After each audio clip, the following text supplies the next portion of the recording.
So, hey everyone, here we are again. Welcome back to my channel Fiction Addiction, and welcome back to the In the Embrace of My Love final part. Yes, ठीक सुना आपने, आज का ये final part है।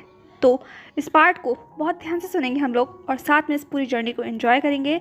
बहुत लंबा होने वाला है, तो प्लीज़ अपने पेशेंस लेवल को बनाए रखना। आई नो इतनी लंबी वीडियो बनाने के लिए मुझे भी बहुत एनर्जी की ज़रूरत होगी और आप लोगों को भी सुनने के लिए बहुत एनर्जी की ज़रूरत होगी, क्योंकि बहुत सारे अप्स एंड डाउन्स आने वाले हैं। मैंने एक लंबा ब्रेक लिया था, लेकिन अब उस पूरे ब्रेक की भरपाई मैं इस एक वीडियो में कर दूंगी। ओके, तो प्लीज़ पेशेंटली इस वीडियो को सुनिएगा, एंजॉय कीजिएगा। अपने व्यूज़ मेरे साथ शेयर करना बिल्कुल मत भूलिएगा। पता चला आप पूरी वीडियो को फ्लो में सुनते जा रहे हैं और एंड में आपने व्यूज़ शेयर ही नहीं किए अपने। तो प्लीज़ एंड में ज़रूर अपने व्यूज़ को शेयर कीजिएगा।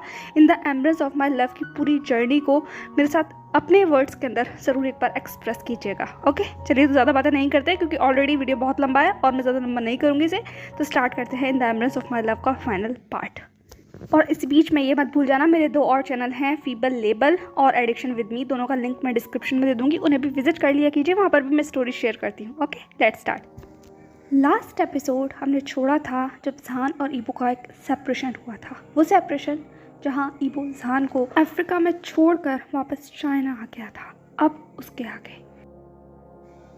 उस सेपरेशन को लगभग 3 हफ्ते बीत चुके थे, 3 होल वीक्स। और इन 3 हफ्तों में बहुत कुछ बदल गया था। ईबो को कुछ भी नहीं बदला था। हाँ, कंडीशन अलग अलग थी किरदार के हिसाब से। एक किरदार के लिए तो बहुत कुछ बदला था और एक किरदार के लिए तो जैसे दुनिया वहीं थम के रह गई थी जहाँ 3 हफ्ते पहले थी। जहान एक खिड़की के सहारे खड़ा हुआ था। उसके चेहरे के एक्सप्रेशन को देखकर शायद भापना इतना मुश्किल भी नहीं होगा कि जहान इस वक्त किसी इनर टर्माइल के अंदर है। चेहरे पर चिंता साफ नज़र आ रही है, आंखों के नीचे काले घेरे हैं और हाथ बहुत ही फुर्ती के साथ मोबाइल की स्क्रीन के ऊपर चल रहे हैं। शायद किसी को नंबर डायल कर रहा है। एक बार फिर नंबर डायल किया गया और फ़ोन कान पर लगाकर जहान पेशेंटली वेट करने लगा। कुछ सेकंड बीते और वो पेशेंट अब इन पेशेंट में कन्वर्ट हो गया। हर बार की तरह सामने से एक ऑटोमेटिक आवाज़ आती है। आवाज़, the person you have call is currently switched off, please try again later. जहान की मुट्ठियाँ भिज गई, जबड़े और ज़्यादा टाइट हो चुके थे। उसकी आंखों में अब गुस्सा था। उसने वहीं वॉल के ऊपर एक ज़ोरदार पंच करते हुए कहा, फक। ये कहते हुए उसकी आवाज़ उस पूरे रूम में गूंज गई थी। वो अकेला खड़ा हुआ था। शायद ये उसकी गलतफहमी थी, क्योंकि पीछे एक और शख्स था और जहान के इतना तेज़ चिल्लाने पर उस शख्स के हाथ में जो ग्लास था वो वहीं ज़मीन पर गिर गया। जहान को जैसे ही वो आवाज़ सुनाई दी, उसने एकाएक पीछे मुड़कर देखा तो सामने कोई और नहीं बल्कि ज़नाया खड़ी हुई थी, जिसका पूरा चेहरा डर से फक्त सफ़ेद हो गया था। ज़नाया ने उस ग्लास को पकड़ते हुए कहा, sorry sir, sorry, I am sorry. ये कहते हुए वो ज़मीन पर बैठ गई। पूरे फर्श पर पानी पानी हो गया था। जहान ने कहा, शिट। ये कहते हुए उसने एक सांस ली और फिर अपने कदमों को आगे बढ़ाकर वो ज़नाया के पास ले आया था। उसने ज़नाया की तरफ देखते हुए कहा, हे डोंट डू दैट, हाथ में कांच लग जाएगा। ये कहते हुए उसने ज़नाया को कंधे से पकड़कर खड़ा कर दिया था। ज़नाया एकदम से स्टिफ हो गई जहान के टच से। उसने अपने आप को जहान से अलग करते हुए कहा, आई am sorry, I am really sorry. जहान ने कहा, तुम सॉरी क्यों कह रही हो? इसमें मेरी गलती थी, मैं बस आउट ऑफ पेशेंट हो गया था। इट्स ओके, कोई और साफ़ कर देगा। वैसे तुम्हें कोई काम था? ये कहते हुए जहान ज़नाया की तरफ देखने लगा। ज़नाया ने कहा, नहीं कुछ नहीं, मैं बस आपसे कहने आई थी कि इवनिंग टी का वक्त हो गया है। आप यहाँ पीना पसंद करेंगे या अपने फ्रेंड के साथ? ये कहते हुए ज़नाया थोड़ा डरी हुई साउंड कर रही थी। जहान समझ गया था। जहान ने कुछ नहीं कहा। उसने कहा, देख लूँगा मैं, तुम ऐसे छोड़ दो, मैं किसी को बाहर बोल दूँगा, मैं जा रहा हूँ। ये कहते हुए जहान वहाँ से निकल गया। वो इतना हड़बड़ी में निकला था कि वहीं पर रखी हुई टेबल से वो टकरा भी गया था और उस टेबल ने से ज़ोरदार चोट भी दी थी, लेकिन जहान रुका नहीं। उसने अपने कदमों को आगे बढ़ाया और वहाँ से गुजर गया। और शायद इस बात से पूरी तरह बेखबर होकर कि वो अपने पीछे कुछ छोड़ जा रहा है, कुछ ऐसा जो उसके दिल के बहुत करीब है, जिस पर उसकी नज़र तो नहीं पड़ी लेकिन ज़नाया की पड़ गई थी। ज़नाया जहान को आवाज़ लगाना चाहती थी, पर जहान उससे बहुत आगे निकल चुका था। ज़नाया उसके पास पहुंची। ज़मीन पर एक चेन पड़ी हुई थी। ज़नाया ज़मीन पर बैठकर उस चेन को उठाकर देखने लगी, जिसके ऊपर कुछ इंग्लिश में इनकार था। इतनी मुश्किल नहीं हुई ज़नाया को पढ़ने में, क्योंकि वो दोनों लैंग्वेज जानती थी। उस पर लिखा हुआ था, यू ओन मी ईबो। ज़नाया को पढ़कर कुछ अजीब सा महसूस हुआ। गले में कुछ अटकता हुआ सा। उसकी सांसें जैसे कहीं रुक गई थी। वो चेन उसकी मुट्ठियों में भिज गई और आंखों के सामने ईबो का वो चेहरा जैसे फ्लैश होने लगा। वो चेहरा जिस पर मुस्कुराहट थी, वो चेहरा जिसे देखकर जहान की आंखों में चमक थी। वो इकलौता चेहरा जो जब जहान के सामने आता था तो जहान को मुस्कुराते हुए यहाँ पर हर इंसान दिखता था, जिसमें जहान और भी ज़्यादा खूबसूरत लगता था। लेकिन वही चेहरा जिसके जाने के बाद एकदम से जहान जैसे कम्प्लीटली स्टोन हो गया है। हर बीतता दिन के साथ वो और ज़्यादा कोल्ड होता जा रहा है। जना पता नहीं क्या सोच रही थी या महसूस कर रही थी, लेकिन वो उस मुट्ठी को बांध कर वहीं ऐसे ही खड़ी रही। वहीं दूसरी तरफ जान वापस जी और हाउशवान के पास आ चुका था। हाउशवान और जी आपस में कोई बात कर रहे थे, लेकिन जान को आता हुआ देखकर दोनों शांत हो गए। हाउशवान ने जी की तरफ इशारा करते हुए कहा, तुम्हें कुछ कहना होगा। जी ने कहा, मुझे नहीं कहना। हाउशवान ने कहा, जी ये जिद का वक्त नहीं है, तो उससे बात करनी होगी। हाँ, इस वक्त तो टेंशन में है और तुम्हारे अलावा उसे कोई नहीं संभाल सकता, तो प्लीज़ ये वक्त सच में गुस्सा करने का नहीं है। ये कहते हुए हाउशवान ने फाइनली जी का हाथ कसकर पकड़ते हुए कहा, जैसे उससे रिक्वेस्ट की हो। जी ने एक लंबी सांस ली और इससे पहले कि वो और ज़्यादा बहस करती, फाइनली जान वहाँ पर आ गया था और वहीं टेबल पर बैठ गया। हाउशवान ने कहा, जान कैसे हो। ये कहते हुए थोड़ा डरा हुआ साउंड कर रहा था। जान ने बिना कोई जवाब दिए उस फाइल को पढ़ना शुरू किया। जी ने एक बार जान की तरफ देखा, फिर हाउशवान की तरफ। जी ने कहा, कब तक ऐसा चलेगा। जी की आवाज़ थोड़ी कोल्ड थी। जान एकाएक रुक गया फाइल को पलटते पलटते, लेकिन उसने अपनी आंखों को उठाकर जी की तरफ देखा नहीं। वापस एक और पेज पलटा गया। जी ने तुरंत गुस्से में उस फाइल को बंद कर लगभग खींच लिया था। उसने कहा, कब तक ऐसे चलता रहेगा। ये कहते हुए जी फाइल खड़ी हो गई थी। जान ने कहा, जी मुझे काम करने दो। जी ने कहा, हो कम ऑन, काम काम काम और सिर्फ काम। 2 हफ्ते से तुम काम ही कर रहे हो, आखिर हम तुम्हारे लिए यहाँ एग्जिस्ट भी करते हैं या नहीं। ये कहते हुए जी फाइनली अपने हाथों को बांध कर जहान की तरफ घूर रही थी। जहान ने कहा, जी ने कहा, नो जी, I don't want to hear that, just please explain me, हुआ क्या है आखिर हुआ क्या है जो तुम इस तरीके से मॉन्क बन गए हो। कंप्लीटली सबको तुमसे दूर कर दिया गया है। आखिर व्हाट्स रॉन्ग विद यू जान। ये कहते हुए जी का जो पेशेंस लेवल था वो लगभग ब्रोक हो चुका था। जहान ने कहा, तुम पूछ रही हो। ये कहते वो भी खड़ा हो गया था। हाउशवान ने कहा, हे काम डाउन काम डाउन, दोनों को लड़ने की ज़रूरत नहीं है। ये कहते हुए हाउशवान दोनों को संभालने की कोशिश कर रहा था, क्योंकि दोनों इस वक्त फुल एंगर मोड में थे। जी ने कहा, हाउशवान साइड हो जाओ, मुझे बात करने दो, ये हमें इस तरीके से ट्रीट नहीं कर सकता। आखिर हम लोग भी इसकी लाइफ में इंपॉर्टेंस रखते हैं, हम कोई गार्बेज नहीं है जो उसका जब मन आएगा जब हमसे बात करेगा और जब मन आएगा तब हमसे थ्रो कर देगा। ये कहते हुए जी जान को घूर रही थी। जान ने कहा, जी ऐसा कुछ नहीं है, तुम ये जानती हो, मैं बस थोड़ा टेंशन में हूँ। ये कहते हुए उसने अपने हाथ में टेबल पर रख लिए थे। जी ने कहा, टेंशन में, और वो क्यों। हाँ, तुम्हारे लिए सब कुछ ऑर्गेनाइज हो रहा है, तुम्हारे लिए, तुम्हारे लिए नहीं, हम सब की वजह से वो कार्निवल भी 1 से 2 हफ्ते आगे शिफ्ट कर दिया गया है और तुम्हें इतना बड़ा रिकॉग्नाइजेशन मिलने वाला है, इतनी सारी अचीवमेंट मिलने वाली है, ये सब कुछ तुम्हारी डिग्री में इतना हेल्प करेगा, फिर भी आखिर तुम टेंस क्यों हो, क्या हुआ है, प्लीज़ टेल मी, वरना मैं पागल हो जाऊंगी गुस्से से। ये कहते हुए जी ने अपना हाथ जान के शोल्डर पर रख लिया था। जान ने भी आंखों को बंद कर लिया। जो सब कुछ उसके मन में चल रहा था वो कहना तो चाहता था पर कह नहीं पा रहा था। जी ने कहा, जान। हाउशवान भी अब बैठ गया था। हाउशवान ने कहा, कमान जान, क्या हुआ है बताओ भी। ये कहते हुए वो भी रिक्वेस्ट करने लगा। जान समझ गया था कि उसके दोस्त उसे ऐसे जाने नहीं देने वाले थे, इसीलिए उसने अपनी आंखों को खोला, जी की तरफ देखा और फिर कहा, क्या तुम्हारी चैंग से बात हुई है। एक चैंग का नाम सुनकर जी के चेहरे के ऊपर भी अननोन इमोशंस आ गए थे। जी ने भी खुद को वहाँ बैठाते हुए कहा, क्यों, चैंग कहाँ से आ गया, बात हमारी चल रही है ना, तो हमें अपने बारे में बात करनी चाहिए। जान ने कहा, जी इट्स इम्पॉर्टेंट, प्लीज़ मुझे बताओ, चैंग से तुम्हारी आखिरी बार कब बात हुई है। जी ने कहा, जान लगभग 2 हफ्ते हो चुके हैं। जैसे ही जान ने ये सुना उसने कहा, क्या। जी ने कहा, इसमें इतना शौक होने वाली क्या बात है, ऐसा तो होता रहता है हमारे बीच, हम लोग कंटिन्यू टॉक में नहीं रहते, तुम ये जानते हो बात। जान ने कहा, स्ट्रेंज। जी ने कहा, खैर वो छोड़ो, पर तुम चैंग के बारे में क्यों पूछ रहे हो, क्या चैंग ने कुछ किया है, या इबो से तो बात हुई होगी ना तुम्हारी। जान ने कहा, हाँ बात। ये कहते हुए वो एक मॉकिंग स्माइल देने लगा। जी ने कहा, तो बात इबो की है ना, यही बात है ना। जान ने जी की तरफ देखते हुए कहा, इसके अलावा भी और कोई है जो मुझे परेशान कर सकता है। जी ने स्माइल देते हुए कहा, हाँ मैं तो फालतू में टेंशन ले रही थी, मुझे तो पहले ही समझ जाना चाहिए था। आखिर तुम लोग इतने ज़्यादा इंटेंसली लव में लीन हो चुके हो कि तुम्हें अपने अलावा दुनिया दिखाई ही नहीं देती। अब क्या किया उसने। ये कहते हुए जी अपनी कॉफ़ी पीने लगी। जान ने कहा, कुछ किया ही तो नहीं है उसने। एक एक जी रुक गई। आउशवान भी रुक गया। आउशवान ने कहा, इसका क्या मतलब हुआ। जान ने कहा, he just went somewhere, I can't find him. John की ऐसी बातें सुनकर एक जी और आउशवान दोनों जान को अजीब निगाहों से देखने लगे। जी ने कहा, जान प्लीज़ एक्सप्लेन करो, मैं पोएटिक लैंग्वेज नहीं समझ पा रही हूँ। जान ने कहा, वो पता नहीं कहाँ चला गया जी, ही जस्ट लॉस्ट।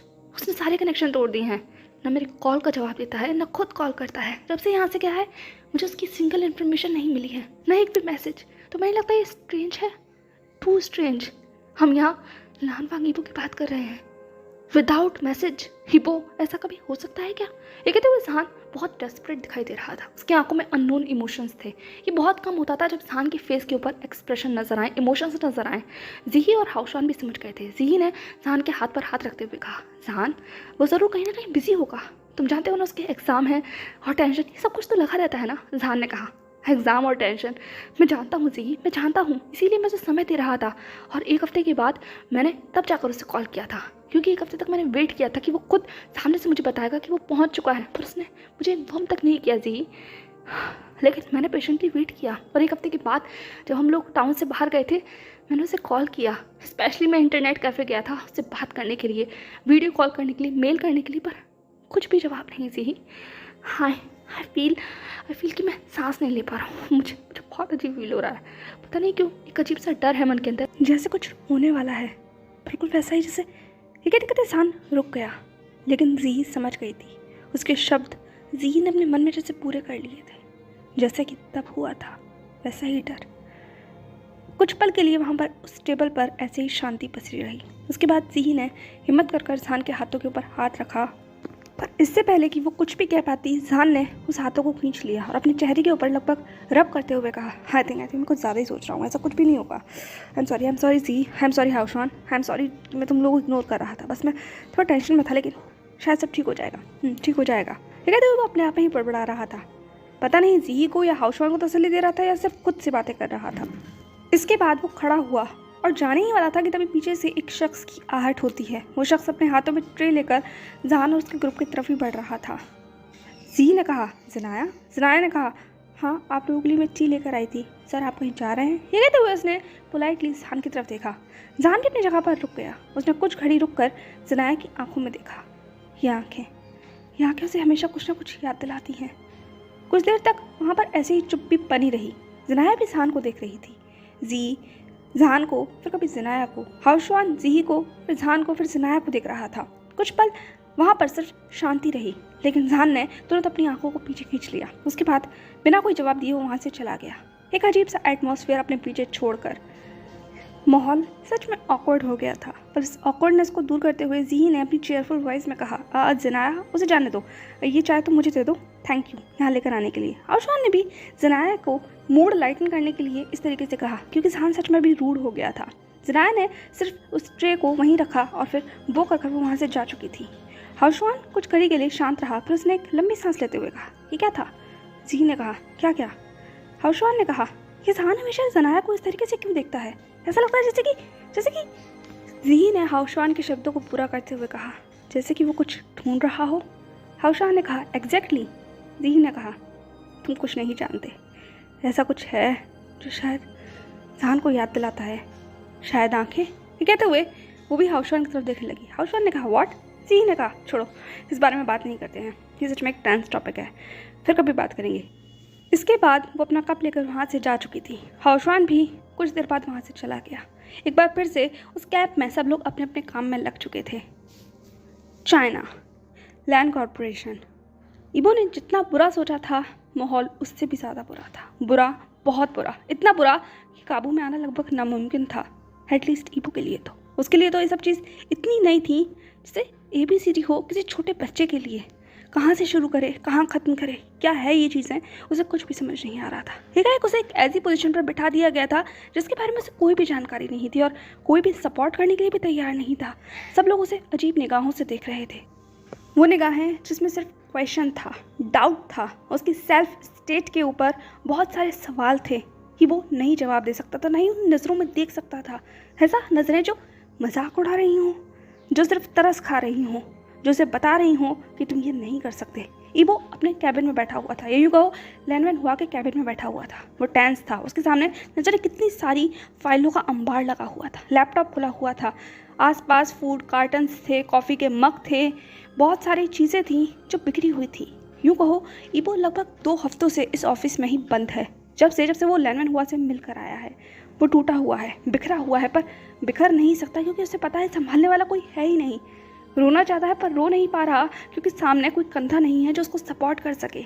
बात करना चाहता है पर किससे करे, और दूसरी बार कब करे, क्योंकि समय ही नहीं है, सांस लेने तक का समय नहीं है।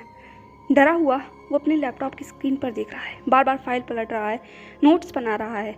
एक कैबिन पर दस्तक होती है और सेक्रेटरी वो वहाँ पर आते हैं। वो ने ईबो की हालत देखते हुए कहा, सर आपको कुछ देर वेट करना चाहिए, आराम करना चाहिए। ईबो ने बिना अपनी नज़रों को उठाए हुए कहा, वेट? कैसे वेट कर सकता हूँ? समय नहीं है अंकल, समय नहीं है। वो ने कहा, हाँ समय नहीं है, लेकिन अगर आप ऐसे ही काम करते रहे तो आपकी तबीयत खराब हो जाएगी और हम ये रिस्क नहीं ले सकते। ये कहते हुए उसने लैपटॉप बंद कर दिया था। वो ईबो को बचपन से जानता है और सेक्रेटरी वो बहुत लंबे समय से है लैनमैन हुआ का, तो इसीलिए ईबो और लैनमैन हुआ के रिलेशन के बारे में भी बहुत अच्छे से जानता है। वो जानता है कि ईबो को कुछ नहीं आता, कुछ नहीं पता, उसे खुद बहुत डर लग रहा है कि सब कुछ कैसे हैंडल होगा। लेकिन ईबो ही एक फेस है जो इस वक्त सिचुएशन ले सकता है लैनमैन हुआ की जगह, बाकी किसी और को राइट नहीं है, बिल्कुल भी राइट नहीं है। वो ने कहा, सर। ईबो ने कहा, प्लीज़ अंकल, मैं कोई बात नहीं करना चाहता, हाँ मुझे बताइए डैड कैसे है? ये कहते हुए उसने वो की तरफ देखा। वो ने अपना सर झुकाते हुए कहा, कोई भी प्रोग्रेस नहीं है, बिल्कुल वैसी ही कंडीशन है। ईबो एकदम से खड़ा हो गया। उसने गुस्से में कहा, आखिर ये सिचुएशन यहाँ तक पहुँची कैसे? किसी ने मुझे कुछ बताया क्यों नहीं? वाई डैड आपने मेरे साथ ऐसा क्यों किया? ये कहते हुए उसने काफ़ी सारी फाइलों को वहीं टेबल से नीचे गिरा दिया था। वो गुस्से में था, उसकी आंखों में आंसू थे, लेकिन मुट्ठियाँ बुरी तरीके से बिछी हुई थी। वो गुस्से में कपा रहा था। वो ने उसके कंधे पर हाथ रखते हुए कहा, मास्टर लैन। ये कहते हुए वो आगे कुछ कहने वाला था। ईबो ने कहा, व्हाट? हाँ अंकल, प्लीज़ उन्हें डिफेंड करने की कोशिश मत कीजिएगा। वो एक बार होश में आ जाए तब मैं उनसे बात करूँगा। I will. ये कहते हुए वो रुक गया क्योंकि उसके पास कुछ शब्द ही नहीं थे। वो वहीं बिखरा हुआ बैठ गया। उसने कहा, uncle I will punish him, I will not talk to him definitely. उन्हें डर लगता है कि मैं उनसे बात नहीं करता, मैं उनसे बात नहीं करूँगा क्योंकि उन्होंने मुझे हर्ट किया। मैं बिल्कुल उनसे बात नहीं करूँगा अंकल, बट एक बार बस वो झाँक जाए, वो झाँक जाएंगे ना। ये कहते हुए ईबो ने अपनी उन रूहानी आंखों से वो की तरफ देखा। वो का दिल एकदम से कांप गया। एक डर उसके मन में भी था, लेकिन वो भी इस बच्चे को समझाना चाहता था, संभालना चाहता था। उसने ईबो के कंधे पर हाथ रखते हुए कहा, वो ठीक हो जाएंगे मास्टर लैन, आपको चिंता करने की ज़रूरत नहीं है। ईबो ने कहा, सच में? बू ने अब ईबो को गले लगा लिया। उन्होंने कहा, हाँ सच में वो ठीक हो जाएंगे, बस आपको भी हिम्मत रखनी होगी, इस सिचुएशन को संभालना होगा, हम सबको मिलकर लड़ना होगा, है ना। ये कहते हुए वो बहुत पोलाइटली उससे बात कर रहे थे, उसे संभालने की कोशिश कर रहे थे। ईबो कुछ देर के लिए उनकी बाहों में से सकता हुआ रोता रहा, पर उसके बाद उसने खुद को काम डाउन किया, अलग किया और अपनी चेयर पर बैठ गया। उसने कहा, हाँ ठीक है, हम सब करेंगे, हम सब लड़ेंगे मिलकर। अंकल बू, आप फाइल लेकर आए हैं, रिपोर्ट क्या है? आई मीन टू से शेयर मार्केट की रिपोर्ट क्या है? ये कहते हुए वो पूछने लगा। वो ने हिम्मत कर वो फाइल वहाँ पर एग्जैक्टली रख दी थी। ईबो ने कहा, क्या हुआ, सब कुछ ठीक तो है? वो ने एक लंबी सांस ली और फिर कहा, कुछ भी ठीक नहीं है मास्टर लैन, सच कहूँ तो कुछ भी नहीं। शेयर मार्केट में लगातार कंपनी के शेयर्स गिरते चले जा रहे हैं। बहुत से लोग अपने शेयर्स ऑलरेडी सोल्ड कर चुके हैं और मेजर शेयर होल्डर भी अपने शेयर्स को सोल्ड करना चाहते हैं। हम उन्हें बहुत लंबे समय तक रोक नहीं पाएंगे जब तक कि उन्हें एक स्टेबिलिटी नहीं मिल जाती, कॉन्फिडेंस नहीं मिल जाता। या तो लैनमैन हुआ सर वापस आ जाए या फिर कोई स्ट्रॉन्ग कैंडिडेट इस वक्त शेयर को हासिल कर ले। बस हमारे पास यही एक ऑप्शन है कि हम अपने मेजर शेयर होल्डर्स को रोक सकें। ये कहते हुए वो ने अपनी रिपोर्ट दे दी थी। ये वो रिपोर्ट पढ़ रहा था। उसे बहुत ज़्यादा चीज़ें समझ में आ तो नहीं रही थी, लेकिन फिर भी जो मोटा मोटा सा समझ में आया था वो ये था कि अब शेयर होल्डर्स को मनाना होगा, कन्विंस करना होगा, इन्वेस्टर्स लेकर आने होंगे। ईबो ने कहा, हमारे पास कौन कौन पार्टी है, आई मीन टू से कौन कौन सी कंपनियां हमें सपोर्ट करने के लिए तैयार हैं। वो ने कहा, वैसे तो बहुत सारी कंपनियां हैं जो इंटरेस्ट दिखा रही हैं, लेकिन हम ये नहीं कह सकते कौन सी रियल है और कौन सी सिर्फ फेक है। आई मीन टू से कौन इस वक्त लैंड कॉर्पोरेशन के ऊपर कब्जा करना चाहती है और कौन रियल में उसे सपोर्ट करना चाहती है। सर ने काफ़ी सारे लोगों को अपना फ्रेंड बनाया है, लेकिन बिजनेस सर्कल में एग्जैक्टली कभी कोई फ्रेंड नहीं होता। ये कहते हुए एक ऐसी पिक्चर दिखा रहा था जो बेशक कितनी भी हार्श हो, बिटर हो, बट ट्रू थी, ट्रू सेल्फ, जो लैनमैन हुआ ने हमेशा अपने बच्चे से दूर रखी थी। लैनमैन हुआ कभी भी नहीं चाहते थे कि ईबो बिजनेस सर्कल में इस तरीके से आए। वो उसे एक स्ट्रॉन्ग पोजीशन देना चाहते थे, पर शायद चीज़ें वैसी नहीं हुई जैसी उन्होंने सोची थी। एकदम से ये सब कुछ हो गया और अब सिचुएशन ये है। ईबो को इस तरीके से परेशान देखकर वो ने कहा, सर मैं जानता हूँ इस वक्त आप बहुत क्रिटिकल सिचुएशन में हैं, मैं आपकी पोजीशन के बारे में सोच भी नहीं सकता, लेकिन मैं सर के साथ बहुत लंबे समय से था। वो आपको कभी भी इस तरीके से इस चीज़ में धकेलना नहीं चाहते थे। मैंने काफ़ी बार उनसे कहा कि आपको ट्रेनिंग देना शुरू कर दें, लेकिन उन्होंने हमेशा मुझसे ये कहा कि आप अभी यंग हैं, आप बिजनेस समझ नहीं पाएंगे और आपका इंटरेस्ट भी नहीं है, एटलीस्ट तब तक जब तक कि अपनी पढ़ाई कंप्लीट नहीं कर लेते। सर हमेशा चाहते थे कि आप उनकी चेयर लें, आप उनकी जगह पर बैठें, डिसीजन लें, लोगों से कॉन्टैक्ट करें, आपकी भी अपनी एक पोजीशन हो। लेकिन अब ठीक है तो वो रुक गया। ईबो ने अपनी आंखों को उठाकर वो की तरफ देखा। उन्होंने कहा, डैड मेरे लिए ये चाहते थे। वो ने कहा वो हमेशा से यही चाहते थे। वो चाहते थे कि आपका अपना एक रुतबा हो, आपका नाम हो, लोग आपको आपके नाम से जाने, ना कि इस नाम से कि आप लैनमैन हुआ के बेटे हैं। लेकिन शायद किस्मत को यही मंजूर था। सर, आपको हिम्मत रखनी होगी। सर ने इस पोजीशन के लिए बहुत मेहनत की है, बरसों तक बहुत मेहनत की है, लेकिन अचानक कुछ सालों से उनकी तबीयत बिगड़ने लगी। ये वो ने कहा तो डैड ने मुझे बताया क्यों नहीं? वो ने कहा शायद वो आपको उदास नहीं देखना चाहते थे। मिसेस लैन के जाने के बाद वो आपके फादर भी थे और मदर भी, और उनकी रिस्पॉन्सिबिलिटी थी कि वो आपको हमेशा खुश रखे। वो हमेशा यही कहते थे मुझसे कि मैं अपने बेटे को हमेशा बहुत खुश रखना चाहता हूँ। प्लीज़ सर स्माइल कीजिए, क्योंकि सर यही चाहते थे। ये कहते हुए वो अपनी जगह से उठ चुका था। इबो ने कोशिश तो की मुस्कुराने की, पर वो मुस्कुरा नहीं पाया। वो वहाँ से जा चुका था। केविन एक बार फिर से शांत हो गया। इबो ने अपनी आंखों को बंद कर लिया। कुछ देर के लिए वो ऐसे ही बैठा रहा। आंखों में बहुत सारी चीज़ें चल रही थी। लैनमैन हुआ के साथ गुजारा हुआ वो वक्त, उनका वो हक, उनसे वो बातें करना, फरमाइशें करना, हर इच्छा को पूरा करना। लैनमैन हुआ ने क्या कुछ नहीं किया इबो के लिए, इतना कुछ जितना इबो बता भी नहीं सकता, शब्दों में जता भी नहीं सकता। आज वो जो कुछ भी है वो अपने फादर की बदौलत ही है। कुछ देर बाद उसने अपनी आंखों को खोला, सामने टेबल पर देखा तो वहाँ पर उनका और लैनमैन हुआ का एक फ़ोटोग्राफ रखा हुआ था। इबो ने उस फोटोग्राफ की तरफ देखते हुए कहा, dad I miss you, please come back please. मैं ज़्यादा लंबे समय तक ये सब कुछ संभाल नहीं पाऊँगा, आई वॉन्ट यू। ये कहते हुए उसने उस फोटोग्राफ को उठाया और अपने चेस्ट से लगाकर रोने लगा। पर अफसोस ये था कि उसके आंसू संभालने वाला वहाँ लिटरली कोई नहीं था, कोई भी नहीं। सिर्फ उसके आंसू थे और वो कैबिन था जिसमें बहुत सारी चीज़ें थीं जो दफन थीं। 4 दिन के बाद शंघाई, एक प्राइवेट हॉस्पिटल जहाँ पर इस वक्त लैनमैन हुआ थे, चैंग इस वक्त वहीं पर था लैनमैन हुआ को संभालने के लिए, क्योंकि इबो इस वक्त ऑफिस में था। चैंग वहीं पर बैठकर सिर्फ लैनमैन हुआ को देख रहा था। डॉक्टर्स अचानक से एकदम से उस रूम में दाखिल हुए। चैंग कुछ समझ नहीं पाया। इससे पहले तो सब ऑपरेट करने लगे। चैंग ने कहा, क्या हुआ, यहाँ हो क्या रहा है? डॉक्टर ने बिना कोई जवाब दिए सिर्फ अंदर जाना ही ज़रूरी समझा। न जाने कितने सारे डॉक्टर्स इस वक्त वहाँ पर ऑपरेट करने के लिए आ गए थे। चैंग जितना कुछ समझ पाया था उस हिसाब से तो यही था कि शायद हालत बिगड़ रही है, क्योंकि जिस तरीके से लैनमैन हुआ की बॉडी शिवर कर रही थी वो सिर्फ यही एहसास दे रही थी।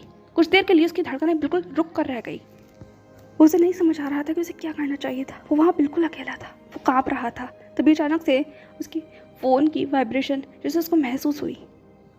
कुछ देर लगे उसे उस फ़ोन को पिक करने में, लेकिन जैसे ही उसने फ़ोन की स्क्रीन के ऊपर देखा तो वहाँ पर इबो का नाम फ्लैश हो रहा था। सामने जो नज़ारा था और हाथों में जो सिचुएशन थी, उसे नहीं समझ आ रहा था उसे क्या करना चाहिए, लेकिन फिर भी उसने हिम्मत कर फ़ोन उठा लिया। इबो ने कहा, चैंग के गले में तो आवाज़ जैसे रुंध कर रह गई थी, क्योंकि सामने नज़ारा और ज़्यादा बदतर हो रहा था। डॉक्टर लगातार CPR देने की कोशिश कर रहे थे, प्रेस कर रहे थे उनकी चेस्ट को, और आपस में डिस्कशन और ज़्यादा तेज़ हो रहा था। वो सब कुछ देख सकता था उस कांच के ग्लास से। इबो ने फिर आवाज़ लगाते हुए कहा, चैंग सब कुछ ठीक तो है?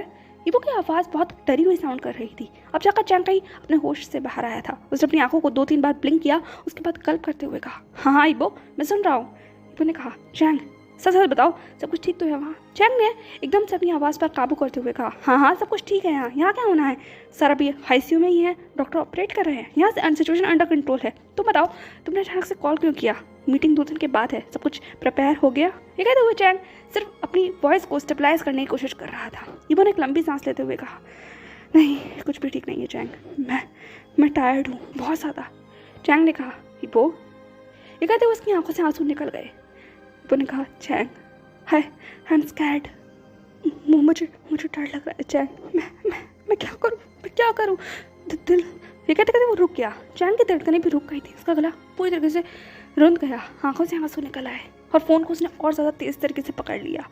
वो समझ सकता था इबो को। उसने अपनी रुहानी आवाज़ में कहा, हे इबो तुम ऐसे ब्रेक नहीं हो सकते, अभी तो सिचुएशन संभालने का समय है ना, तुम इस तरीके से टूट नहीं सकते। अंकल को तुम्हारी ज़रूरत है, हम सबको तुम्हारी ज़रूरत है, प्लीज़ डरना बंद करो। और डरने वाली क्या बात है, हम सब तुम्हारे साथ हैं, मैं तुम्हारे साथ हूँ, हाँ प्लीज़ डरो मत प्लीज़। ये कहते हुए चैंग इबो को समझा रहा था। इबो ने सिर्फ अपनी आंखों को बंद कर लिया। उसकी आंखों से आंसू बह रहे थे, हाथ कपकपा रहे थे। वो पूरी तरीके से ठंडा बैठा हुआ था अपने ऑफिस के अंदर, ऐसे ऑफिस के अंदर जहाँ पूरी तरीके से अंधेरा था। उसका मन घबरा रहा था। इबो ने कहा, चैंग सच बताओ डैड ठीक तो है ना? मुझे पता नहीं क्यों अजीब सा लग रहा है। चैंग ने सामने स्क्रीन की तरफ देखा जहाँ से डॉक्टर बाहर निकल कर आ रहे थे। उसने इबो से कहा, हाँ हाँ सब कुछ ठीक है, लेकिन मुझे अभी जाना होगा, डॉक्टर ने कुछ दवा लाने के लिए कहा है। इबो ने कहा, पर क्यों? चैंग ने कहा, अरे इबो नॉर्मल चेकअप हो रहा है तो मुझे दवा लेने जाना होगा। ठीक है मैं तुमसे बात करता हूँ। ये कहते हुए बिना कोई जवाब सुने इबो का चैंग ने तुरंत फ़ोन रख दिया था, क्योंकि अब उससे हैंडल नहीं हो रहा था। सामने से डॉक्टर जिस तरीके से बाहर निकल रहे थे रूम से, वो सिचुएशन साफ थी कि अंदर बिल्कुल भी कुछ भी ठीक नहीं है। इबो ने कहा, आई होप सब कुछ ठीक हो, सब कुछ ठीक हो। ये कहते हुए उसने अपना हाथ अपने चेस्ट पर रख लिया था और एक हाथ उसका उस फोटो फ्रेम के ऊपर रखा हुआ था जिसमें लैन वैन हुआ की पिक्चर थी। इबो की आंखें आंसुओं से भीगी हुई थी। उसे सच में ऐसा लग रहा था जैसे कि कुछ तो बुरा होने वाला है। उसने अपने मन में कहा, डैड अब ठीक है ना? ये कहते हुए फाइनली उसकी आंखों से आंसू निकल गए थे। उसने मन में कहा, सानगा आई मिस यू, काश आप यहाँ होते, काश आप यहाँ होते। ये कहते हुए जान को याद करने लगा। हाँ उसने जान से एक दूरी बना ली है। हाँ उसने जान को उस वक्त से फ़ोन नहीं किया है। हाँ उसने जान को नहीं बताया अपनी सिचुएशन के बारे में, क्योंकि वो बता ही नहीं पा रहा था। वो झूठ बोलना नहीं चाहता था और सच उससे कहा जाएगा नहीं। वो जानता था अगर जान को ज़रा भी पता चला तो वो सब कुछ छोड़ के यहाँ आ जाएगा, और वो ये नहीं चाहता था। वो बर्डन नहीं बनना चाहता था जान का। वहीं दूसरी तरफ शंघाई में फाइनली चैंग ने एक डॉक्टर से अपनी थोड़ी हार्श वॉइस में पूछा, आखिर यहाँ हो क्या रहा है? कोई प्लीज़ मुझे कुछ बताएगा? ये कहते हुए वो बहुत नर्वसली लेकिन डेस्परेटली जानना चाहता था। उस डॉक्टर ने एक लंबी सांस लेते हुए कहा, देखिए मिस्टर, क्या आप पेशेंट के साथ हैं? ये कहते हुए उसने लैनवेन हुआ की तरफ डायरेक्ट किया। चैंग ने कहा, हाँ मैं उनके साथ हूँ। डॉक्टर ने कहा, आप उनके कौन लगते हैं? चैंग ने कहा, क्या ये मैटर करता है? वो इस वक्त मेरी गार्जियनशिप में है, तो प्लीज़ आप मुझे बताइए कि मेरे पेशेंट के साथ आखिर हो क्या रहा है। मास्टर ठीक तो है? डॉक्टर ने कहा, टू बी ऑनेस्ट हम कुछ नहीं कह सकते इस वक्त, सिचुएशन बहुत ज़्यादा क्रिटिकल है, बहुत ज़्यादा। मैं चाहता हूँ कि अगर उनका कोई और लीगल गार्जियन हो तो उसे आप यहाँ बुला लीजिए, क्योंकि कुछ भी हो सकता है, डिसीजन लेना होगा। चैंग ने कहा, इसका क्या मतलब है?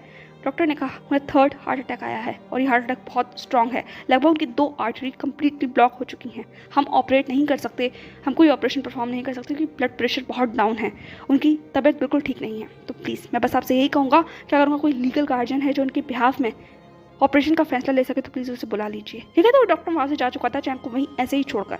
चैंग कुछ देर के लिए तो कम्प्लीटली ब्लैंक हो चुका था। वो सारे आवाज़ उसके कानों में गूंज रहे थे। उसे क्या करना चाहिए? क्या वो कॉल करना चाहिए? लेकिन 2 दिन के बाद जो मीटिंग है वो, अगर उसने अभी कॉल कर दिया तो? वो कुछ नहीं समझ पा रहा था। वो वहीं बैठ गया, उसके हाथ पैर कांप रहे थे। उसे नहीं समझ आ रहा था कि उसे क्या करना चाहिए। फाइनली 2 दिन के बाद वो शेयर होल्डर की बोर्ड मीटिंग, कॉन्फ्रेंस रूम में सब आ चुके थे। सारे मेजर शेयर होल्डर्स, इन्वेस्टर्स, वो सभी लोग जो लैनवैन कॉरपोरेशन के अंदर कुछ शेयर्स भी रखते हैं, वो सब लोग वहाँ पर मौजूद थे।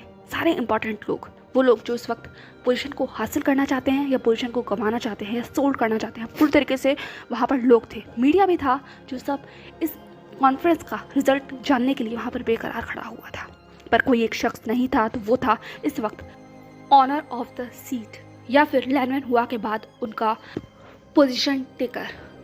सब इस वक्त इबो का इंतज़ार कर रहे थे, यूँ कहो यंग मास्टर लैन का इंतज़ार कर रहे थे। लोगों के बीच में कानाफूसी शुरू हो चुकी थी, क्योंकि समय जो तय किया गया था उससे ऑलरेडी 10 मिनट ऊपर हो चुके थे। एक शेयर होल्डर ने लगभग गुस्से में कहा, ये भी क्या कोई बात होती है? इस इंसान को समय की कदर नहीं है, ये क्या सीट संभालेगा? हाँ सब कुछ मजाक है, ये मजाक लगा रखा है, मैं अपने शेयर आज ही वापस ले रहा हूँ। उसके हाँ में हाँ मिलाते हुए बहुत सारे लोग भी यही बातें करने लगे। अब और ज़्यादा कानाफूसी तेज हो रही थी।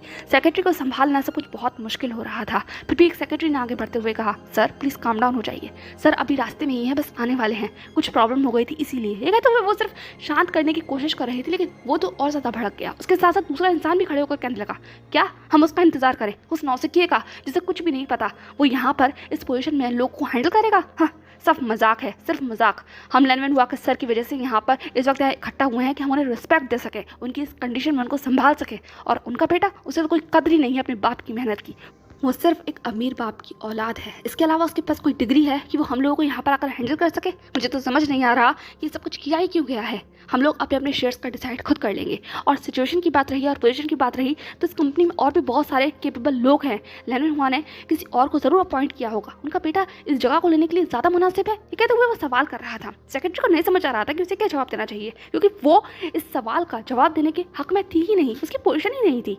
वो बस वहाँ ऐसे ही खड़ी रही, क्योंकि सब लोग अब और ज़्यादा अपनी आवाज़ को और बातों को तेज़ कर रहे थे। वक्त और ज़्यादा गुजरा, 10 मिनट और गुजर गए, लगभग 11-20 हो गए थे। अब तो सबके जो पारा था वो इतना ज़्यादा ऊपर उठ चुका था कि बहुत सारे लोग तो अब उठकर बस जाने के लिए तैयार ही थे। पर इससे पहले कि वो गेट खोल पाते तभी कॉरिडोर में हलचल शुरू हो जाती है। सेक्रेटरी ने कहा, देखिए मैंने कहा था ना सर आ जाएंगे। उस आदमी ने कहा, अगर आ गए तो क्या, हाँ हम लोग यहाँ पर ऑलरेडी बहुत वेट कर चुके हैं, अब हमें जाने दीजिए। ये कहते हुए वाव कॉर्पोरेशन का जो चीफ था वो वहाँ से जाने के लिए पूरी तरीके से तैयार था, क्योंकि वो ऑलरेडी बहुत ज़्यादा गुस्से में था। वो एक एजेड पर्सन था और अपने समय की बहुत वैल्यू करता था। उस सेक्रेटरी ने कहा, प्लीज़ सर काम डाउन हो जाइए, सर बस आ गए, प्लीज़ थोड़ा सा वेट कीजिए, सब्र कीजिए। ये कहते हुए वो अपनी पूरी कोशिश कर रही थी मेंटेनेंस को बनाए रखने की, पर वो शायद समझने की तैयार ही नहीं था। याओ के उस चीफ ने उस सेक्रेटरी को साइड किया और वो अपने कदमों को लेकर बाहर आ गया था। पर जैसे ही वो बाहर आया, सामने एक यंग मैन खड़ा हुआ था, कंप्लीट ब्लैक सूट में। उसकी आइज डार्क थी, फेस कोल्ड लग रहा था, कोई एक्सप्रेशन नहीं थे। बालों को बहुत ही नीटली तरीके से उसने कोम कर एक बन बनाया हुआ था। उसकी पर्सनैलिटी को देखकर एक तरीके से लैनवन हुआ की झलक नजर आ रही थी। वो इंसान अपनी जगह पर रुक कर रह गया और इबो को कुछ देर तक ऐसे ही देखता रहा। इबो ने अपनी डार्क आइज से उसकी तरफ देखा। इबो ने कहा, आप क्या कर रहे हैं? ये कहते हुए उसने अपनी मैग्नेटिक वॉइस में एक क्वेश्चन पूछा था, पर याओ तो इस वक्त इबो के चार में जैसे कहीं खो गया था। इबो ने दोबारा अपने सवाल को दोहराते हुए कहा, आप क्या कर रहे हैं? अब जाकर कहीं याओ अपनी उस दुनिया से बाहर आया था। उसने कहा, मैं क्या कर रहा हूँ? हाँ तुम यहाँ क्या कर रहे हो और तुम हो कौन? तुम ज़रूर लैनवन हुआ के बेटे होंगे, वही बेटे जो इस वक्त इस मीटिंग को संभालने वाला था। क्यों, मैं गलत नहीं हूँ ना? ये कहते हुए वो और ज़्यादा रूडली तरीके से इबो से बात करने लगा। इबो ने कहा, मैंने पूछा आप क्या कर रहे थे, इस सवाल का जवाब दीजिए, उसके बाद आप मुझसे पूछिएगा कि मैं कौन हूँ और कौन नहीं हूँ। याओ ने कहा, मैं क्या कर रहा था? हाँ पर मैं सवाल को दोहरा क्यों रहे हो? मैं यहाँ से जा रहा हूँ कि तुम्हें कोई कद्र नहीं है और मुझे अब तुम जैसे लोगों की कोई कद्र नहीं है। वो इससे पहले कि आगे बढ़ता, इबो ने उसका हाथ पकड़कर उसे अपनी तरफ खींच लिया। याओ समझ नहीं पाया, वो एक एजेड पर्सन था और इस वक्त इबो का इस तरीके का बर्ताव उसे बहुत ज़्यादा गुस्सा दिला रहा था। याओ ने अपनी तेज आवाज़ में कहा, यू डैम बास्टर्ड। इबो ने कहा, डोंट यू डेयर अपनी आवाज़ को चढ़ाने की ज़रूरत मत करना। और दूसरी बार आप जैसे लोग मुझे चाहिए भी नहीं कंपनी में, जिसे रिस्पेक्ट करनी नहीं आती एक वुमेन की। वो लड़की आपसे सिर्फ बात कर रही थी, वो मेरी असिस्टेंट है और उससे आपने इस तरीके से इतनी रूड तरीके से बात की और उसे टच करने की कोशिश की। How dare you. ये कहते हुए वो बहुत डार्क साउंड कर रहा था। उसकी आवाज़ सुनकर एक वो याओ भी एकदम से काँप गया, लेकिन उसने अपना मोमेंटम खोने नहीं दिया। उसने कहा, हाँ तो तुम एक मामूली से एम्प्लॉय की इतनी ज़्यादा टेंशन है कि तुम इतने बड़े इन्वेस्टर को ऐसी बातें बोल रहे हो? क्या तुम्हें कोई डर है कि अगर मैं अपने हाथ पीछे खींच लिए तो तुम्हारी इस मीटिंग का क्या होगा? मैं एक मेजर शेयर होल्डर में से एक हूँ। ये कहते हुए वो इबो को क्लियर कर रहा था। इस वक्त वो भी आ गए थे। वो इस माहौल को समझने की कोशिश कर रहे थे। वो कुछ देर के लिए अपने मास्टर को छोड़ के क्या गए, यहाँ तो सिचुएशन इतनी अप एंड डाउन हो गई। वो ने कहा, आखिर यहाँ हो क्या रहा है? इबो ने कहा, इन्हें बाहर निकालिए। वो ने कहा, सर? इबो ने कहा, मैंने कहा इन्हें बाहर निकालिए। ये कहते हुए इबो ने फाइनली याओ को धकेल दिया था वो की तरफ। वो ने कहा, आर यू श्योर? इबो ने कहा, डेफिनेटली। मुझे ऐसे लोग नहीं चाहिए जो रिस्पेक्ट नहीं कर सकते एक वुमेन की, कंपनी की और अथॉरिटी की। मुझे ऐसे लोग नहीं चाहिए जो सिर्फ पैसों का जुनून है। बाहर निकालिए इन्हें यहाँ से। ये कहते हुए इबो फाइनली आगे आ चुका था। इबो का ऐसा बिहेवियर देखकर वहाँ पर जितने भी लोग थे सब शांत हो गए, पर सबकी इंस्पेक्टिंग गेज अब इबो के ऊपर आकर रुक चुकी थी। इबो वहीं पर बैठ गया, उसने सबकी तरफ देखा और फिर कहा, आई एम सॉरी, मैं लेट हो गया। ये कहते हुए उसने फाइनली बो कर माफ़ी मांगी। सबने कुछ नहीं कहा, लेकिन गुस्सा प्रोसेस अभी भी जारी थी। इबो ने कहा, क्या हम मीटिंग शुरू करें? एक शख्स ने कहा, मीटिंग? 20 मिनट हो चुके हैं, अब किस मीटिंग की बात कर रहे हैं आप मास्टर लैन? ये कहते हुए वो मॉकिंगली इबो की तरफ देख रहा था। इबो ने कहा, उसी मीटिंग की जिस मीटिंग के लिए यहाँ सब लोग इकट्ठा हुए हैं। दूसरे शख्स ने कहा, ओह तो आपको एहसास है कि यहाँ लोग आपकी वजह से इकट्ठा हुए हैं, क्या आपको कोई कद्र है? इबो ने कहा, मैंने कहा ना आप लोगों से, मैं थोड़ा बिजी था, कोई इंपॉर्टेंट सिचुएशन आ गई थी, इसे मैं हैंडल कर रहा था, इसीलिए हमें थोड़ी देर लग गई। ये कहते हुए वो माफ़ी मांगने की पूरी कोशिश कर रहा था, पर लोग उस पर हावी होने की पूरी कोशिश कर रहे थे। एक शख्स ने कहा, आपको कोई ना तो टाइम की कदर है और ना ही लोगों की। मैंने देखा आपने किस तरीके से बिहेव किया अभी उस एजेड पर्सन के साथ। वो हमारी कंपनी से बहुत लंबे वक्त से जुड़े हुए हैं और आपने उन्हें ऐसे ही बाहर निकाल दिया। कंपनी के कुछ अलाइज हैं जिसकी रिस्पेक्ट आपको करनी चाहिए। कहते हुए सब लोग इबो के ऊपर डोमिनेट करने की कोशिश कर रहे थे, उसे दबाने की कोशिश कर रहे थे। इस तरीके से वो भी सब कुछ देख रहा था। वो ने कहा, प्लीज़ जेंटलमैन शांत हो जाइए, आप इस तरीके से मास्टर लाइन से बात नहीं कर सकते, और जो कुछ भी उन्होंने किया ये उनकी रिस्पॉन्सिबिलिटी भी थी और उनका राइट भी था। आप लोग कोई नहीं होते उन पर क्वेश्चन उठाने वाले। अगर वो उस शख्स को मीटिंग में नहीं चाहते थे तो ये उनका डिसीजन होगा, आप लोगों का नहीं। ये कहते हुए वो सिचुएशन को हैंडल करने की कोशिश कर रहा था और वो की इतनी अथॉरिटेटिव वॉइस सुनकर सब लोग शांत हो गए, लेकिन फिर भी सब लोग घूर कर अभी भी इबो को देख रहे थे। इबो ने वो की तरफ देखा, फिर नोट किया और अपनी फाइल को खोलकर वो प्रेजेंटेशन पेश करने लगा। सब लोग उसकी प्रेजेंटेशन सुन रहे थे। इबो ने शेयर्स के बारे में बताया, अपनी टेक्निक्स के बारे में बताया, उन सिचुएशन के बारे में और सोल्यूशन के बारे में बताया जो इतने दिनों में उसने स्टडी करके बाहर निकाली थी। एक शख्स ने कहा, तो आपके पास यही प्लान है, आप चाहते हैं कि कुछ शेयर्स को इस वक्त बाहर रख दिया जाए ताकि बाहर के लोग इस शेयर को खरीदें, और हम लोगों का क्या, हमारे शेयर्स का क्या होगा?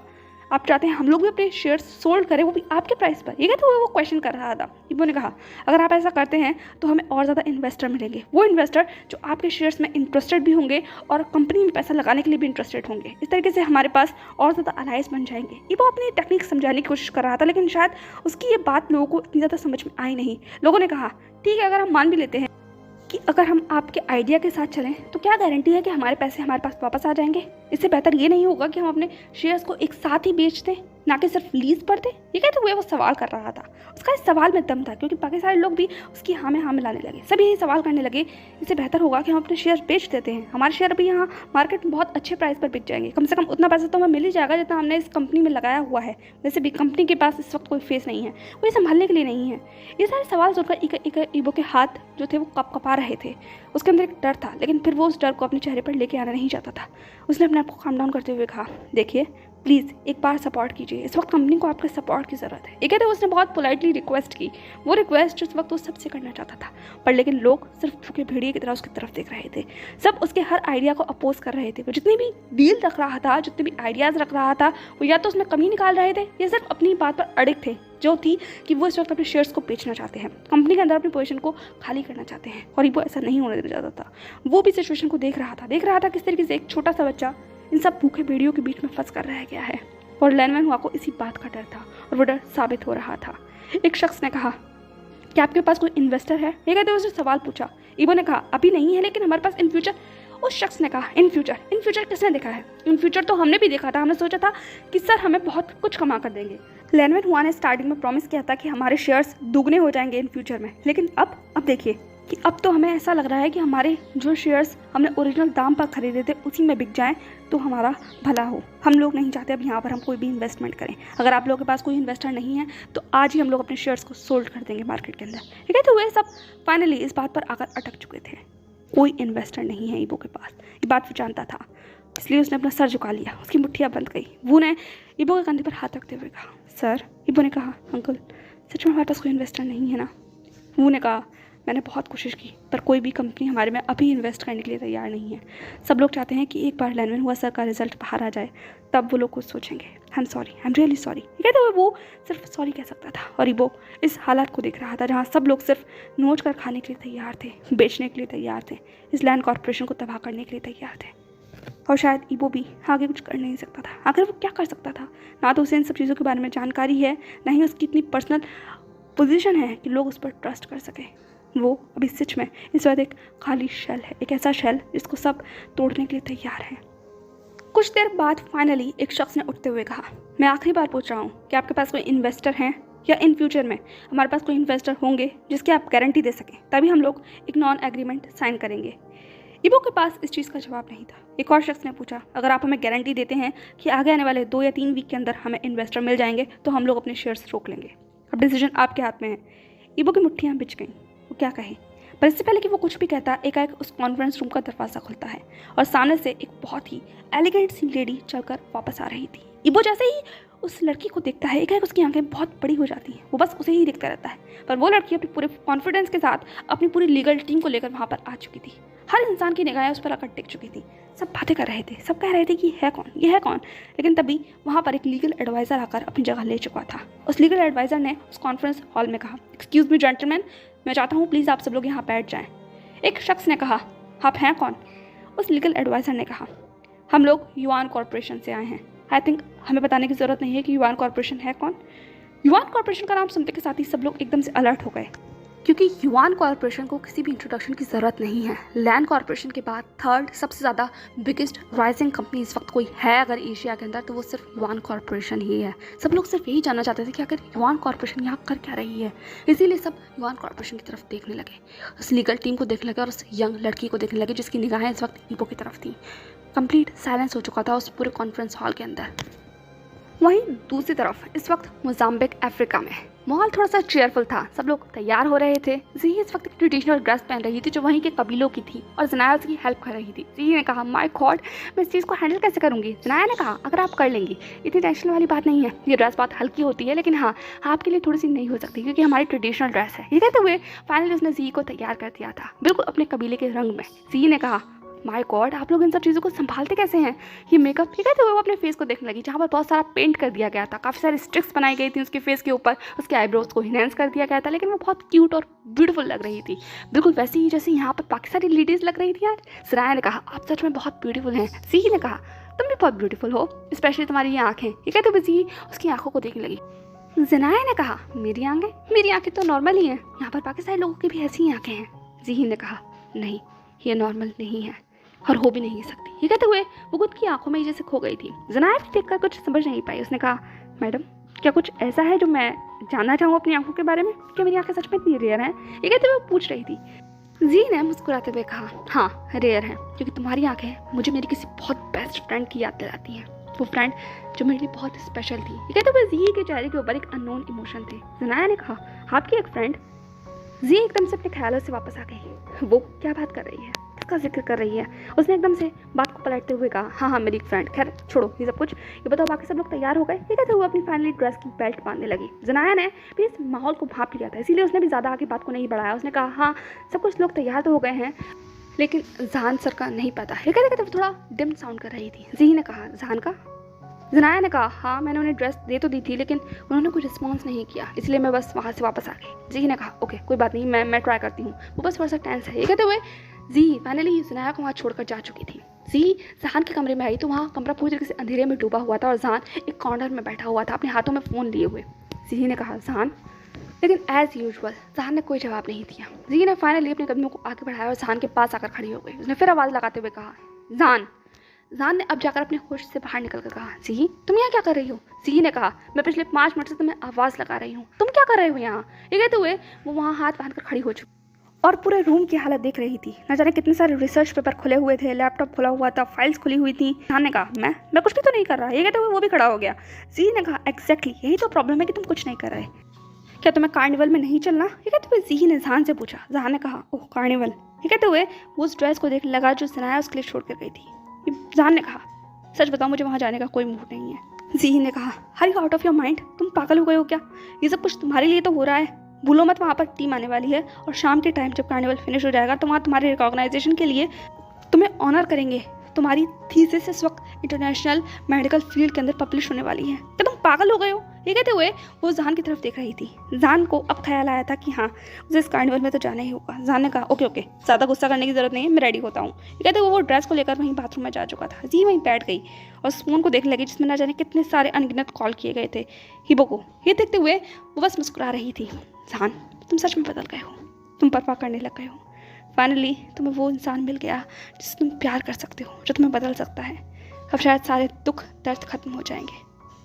हिबो प्लीज़ कॉल करो इसे वरना ये पागल हो जाएगा। ये कहते हुए वो सिर्फ मुस्कुरा रही थी और उस फ़ोन की स्क्रीन के ऊपर देख रही थी। फाइनली 20 मिनट के बाद वो वहाँ पर आ चुका था। वो अभी भी स्ट्रगल कर रहा था अपनी ड्रेस के साथ। जी लेकिन उसे देखकर स्टंट हो चुकी थी। वो अपनी सीट से खड़ी हो गई। उसने कहा माय गॉड सच में हैंडसमनेस में तुम्हारा कोई मुकाबला नहीं है जान, ये वो सच में एक लकी पर्सन है। ये कहते हुए वो जान को टीज करने लगी। जान ने कहा तुम भी। ये कहते हुए वो अपनी बेल्ट को बांधने लगा। जी ने कहा वैसे तुम और मैं बिल्कुल सेम टू सेम लग रहे हैं ना, बिल्कुल कपल की तरह। ये कहते हुए उसने जान के हाथों में हाथ डाल लिया था। जान ने कहा हाँ डेफिनेटली एक अनोइंग कपल। ये कहते हुए उसने जी के बालों को रफल कर दिया, लेकिन जी एकदम से बोली जान ये तुम क्या कर रहे हो, मेरे बालों को क्यों खराब कर रहे हो। ये कहते हुए वो जान के पास से दूर हो गई थी, लेकिन जान को ये क्या याद आया रफल करना। ईबो के बालों को रफल करता था। एक बार फिर से उसके चेहरे के ऊपर वही उदासी नजर आने लगी जिसमें वो ईबो को याद कर रहा था। जी ने कहा अब तुम्हें क्या हुआ। जान ने कहा कुछ नहीं, बस कुछ याद आ गया। जी ने कहा क्या। जान ने कहा बस मैं हमेशा ईबो के बालों को ऐसे ही रफल कर देता था और वो भी इस तरीके से अनॉय होता था। खैर छोड़ कोई बात नहीं, उसकी बात नहीं करते हैं, वो शायद बिजी है तो मैं भी बिजी हूँ। ये कहते हुए वो भी आगे बढ़ गया था। जी ने कहा मेरे लिए तो रुको। अब फाइनली उसने जान का हाथ पकड़ा और दोनों कार्निवल के लिए निकल चुके थे। हाउशवान, जान, जी, ज़नाया, वेनिंग, नेहोसेंग, वान सब लोग अब कार्निवल के लिए जा रहे थे। उन्हें दूसरे विलेज में जाना था, इसीलिए वो वहाँ पर नॉर्मल लोकल जो उनका व्हीकल था उसमें बैठकर जा रहे थे। सब लोग बातें कर रहे थे। जान भी अब धीरे धीरे लोगों के बीच में घुल मिलने की कोशिश कर रहा था क्योंकि वो लोगों को टेंशन नहीं देना चाहता था। लगभग 1 घंटे के बाद वो कार्निवल के पास पहुंच चुके थे और उसे देखकर सबकी आंखें लगभग भौचक्की हो गईं। ज़ी ने कहा, माय गॉड, ये कार्निवल, ये कितना ब्यूटीफुल है। सच में हम लोग विलेज में ही है ना, ये किसी दूसरी दुनिया में आ गए हैं। ये कहते हुए ज़ी सब कुछ अमेजिंगली देख रही थी। वान, हाउशवान, वैन निंगनी, हुसैन, बाकी सब भी स्टंट थे और कहीं ना कहीं जान भी स्टंट था। वो सब लोग पिक्चर्स कैप्चर करने लगे। ज़नाया ने कहा, अभी तो अंदर आपको बहुत कुछ मिलेगा, बहुत कुछ है अंदर। ये कहते वो सबको बता रही थी। हाउशवान ने कहा, अंदर? बाकी अंदर कौन लोग होंगे? आई मीन यहाँ पर बहुत सारी भीड़ लग रही है ना। ज़नाया ने कहा, हाँ बहुत सारे लोग होंगे, बहुत सारे आसपास के कबीले के लोग हैं, ट्राइब्स हैं। आपको यहाँ पर प्रोफेशनल डांस देखने को मिलेगा, यहाँ का लोकल डांस देखने को मिलेगा, लोकल फूड टेस्ट करने को मिलेगा, बहुत सारी वैरायटी मिलेंगी आपको। कम्प्लीटली एक ऐसा व्यू देखने को मिलेगा जो सबसे अलग होगा। ये कहते हुए ज़नाया बता रही थी। हाउशवान ने कहा, क्या वो लोग फ्रेंडली होंगे? ये कहते हुए वो पूछ रहा था। ज़नाया ने कहा, ये तो अंदर जाकर ही पता चलेगा, लेकिन हाँ कुछ कबीले तो बहुत फ्रेंडली हैं और कुछ बहुत ज़्यादा स्ट्रिक्ट हैं, तो प्लीज़ अवेयर रहिएगा और सबके साथ इस तरीके से मिलजुल मत जाइएगा। बहुत से लोग कैमरे को पसंद नहीं करते। ये कहते हुए ज़नाया अपने इंस्ट्रक्शन दे रही थी। हाउशवान ने कहा, हाँ सो सैड।